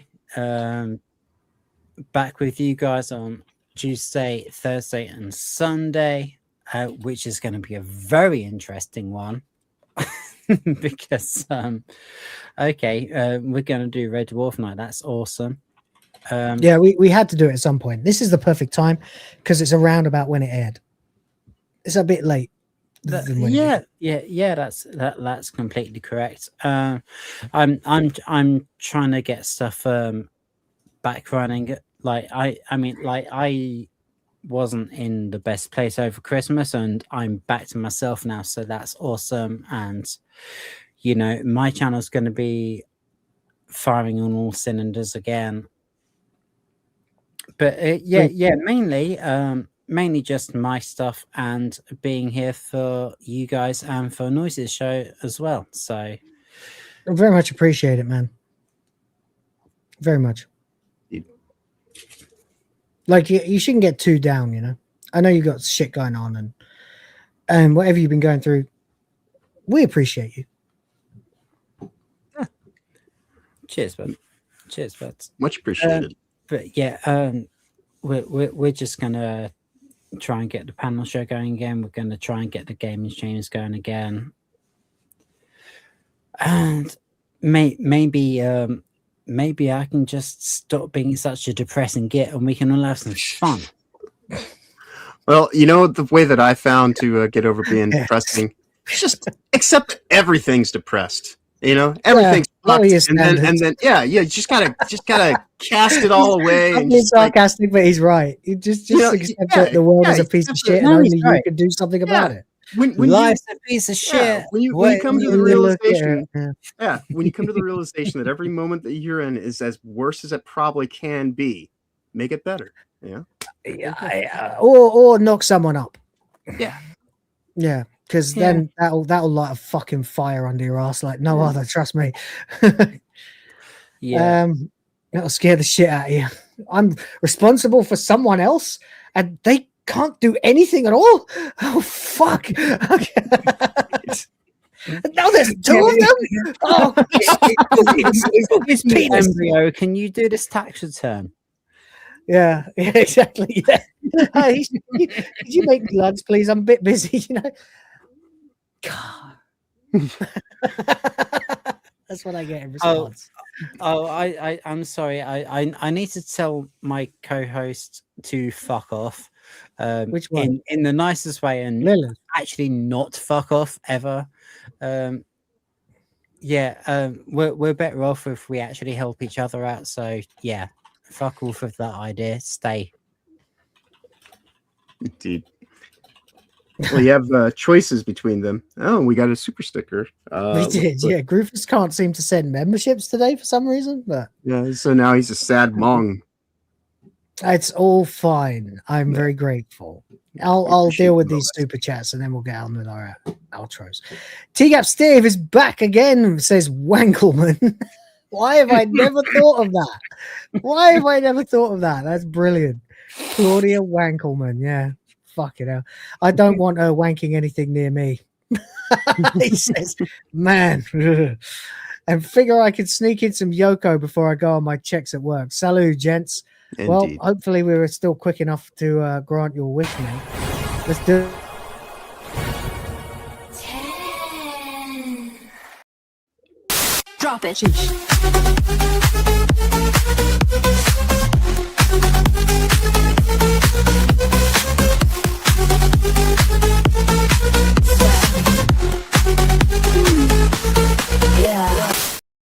Yeah. Man, thank you very much for that, man. Appreciate you a lot. And of course, Rufus with the 99-cent super sticker of an emoji drooling and staring. Yeah, I said a mong. That is a mong. You're right. That is what we would call a mong. Yeah. Shout out to Ryan for reviving it. Indeed. You fucking mong. Yeah. Gotta love British insults. They're the best. Okay, John, what's going on? Not terribly too much. Just more of the same. Of course, I'm here with you guys throughout the week. Same time as always, Sundays, Tuesdays, Thursdays at 9 a.m. Eastern. Then tonight, 8 p.m. Eastern. Toasty and I'll be in the new studio, ready for the new year. Of course, we're over there Sundays, Tuesdays, Thursdays, and Fridays at that time. Get back into streaming this weekend on the Weekend Culture over on Honey Badger Arcade at 11 a.m. Eastern. And then I need to see what the situation is with Jester. And I will keep you all up to date on any future episodes and whatnot goes on over there. But this fun-filled, we're just crossing right into the 4-hour area. So if you spent this much time with us, everyone, today, thank you so much. If you filtered in somewhere along the way, thank you just as well. Always pleasure hanging out here with all the boys, the fans, and everyone in the chat. That said, though, you all have a wonderful week going forward. Of course, safe travels ahead. Be awesome as always. Yep. Thank you very much, man. Appreciate you and everybody in the chat. Of course, thank you. Massive shout outs, of course, to Disgusting, Rhoda, you bloody legend, Sardok, and again, Dramatical Law. Excuse me. I need some water. Sardok again. St. Hugo, T-Gap, Steve, T-Gap, Steve, T-Gap, Steve, Groofus. Thank you all very much. Really, really, very much. I appreciate it so much. It means literally that I can stay on this platform and keep doing what I'm doing. So thank you for supporting the channel. I do appreciate it so much. And we are mere one piece away. We are one piece. Oh, no, we're not. We're not one piece away. We are not. that was it. Oh, that was it. That's the completion. That's the 4 part. That's it. We've got 4. Oh, well, that's a full heart container, ladies. We got another game stream coming up then. Yeah. Nice. Boom. That's right. That is the first full heart container we have got in 2026. So there we go. Yeah. Thank you very much. Matter of fact, you know what? I think. No, you know what? I'll do it later. I was thinking of making a row of them along the top. Indeed. Just to see how we did. But I actually think that would get really hectic for my layout really quickly. So maybe I'll find some other way to do it. Anyway, thank you all. You're amazing. You're the best audience a guy could ask for. Now I have to fucking add another thing to my slate. I've got Toasty's video. I've got side project videos for a different channel. I've got, which is nothing. It's just an experiment. I've got my video that I need to do for tomorrow. So that's a full day. And I've got a stream tomorrow night, hyperdrive time. So hopefully I catch up with some news. I have no idea how I'm going to get all this done at all, actually. But I'll try. And it'll probably be a few days before I have a new titty video, but I'm sure we'll make do with the show you something good and, of course, Metal Gear Chicas. So hopefully you guys can enjoy that for a little while longer. And then I'll have a brand spanking new one for you, probably by the end of the week. Again, thanks, everybody. You've been amazing. Great episodes, great reviews, great fun, great chat. Big love. Take care. Spike your hair. Fuck Disney. Fuck Nintendo. Freedom for Venezuela. Fuck the left. Fuck Hassan. Fuck AOC. Fuck them all. And question everything. Respect the fans. Check out the Discord. If you haven't yet, check out the awards page on the Discord and contribute your answers for awards of the fans / Willies and Fannies. And that's it. Boys of the fans. Catch you next time. Tatty bye.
Smoke if you got 'em. Pull up a Wiimote. Let's freak it!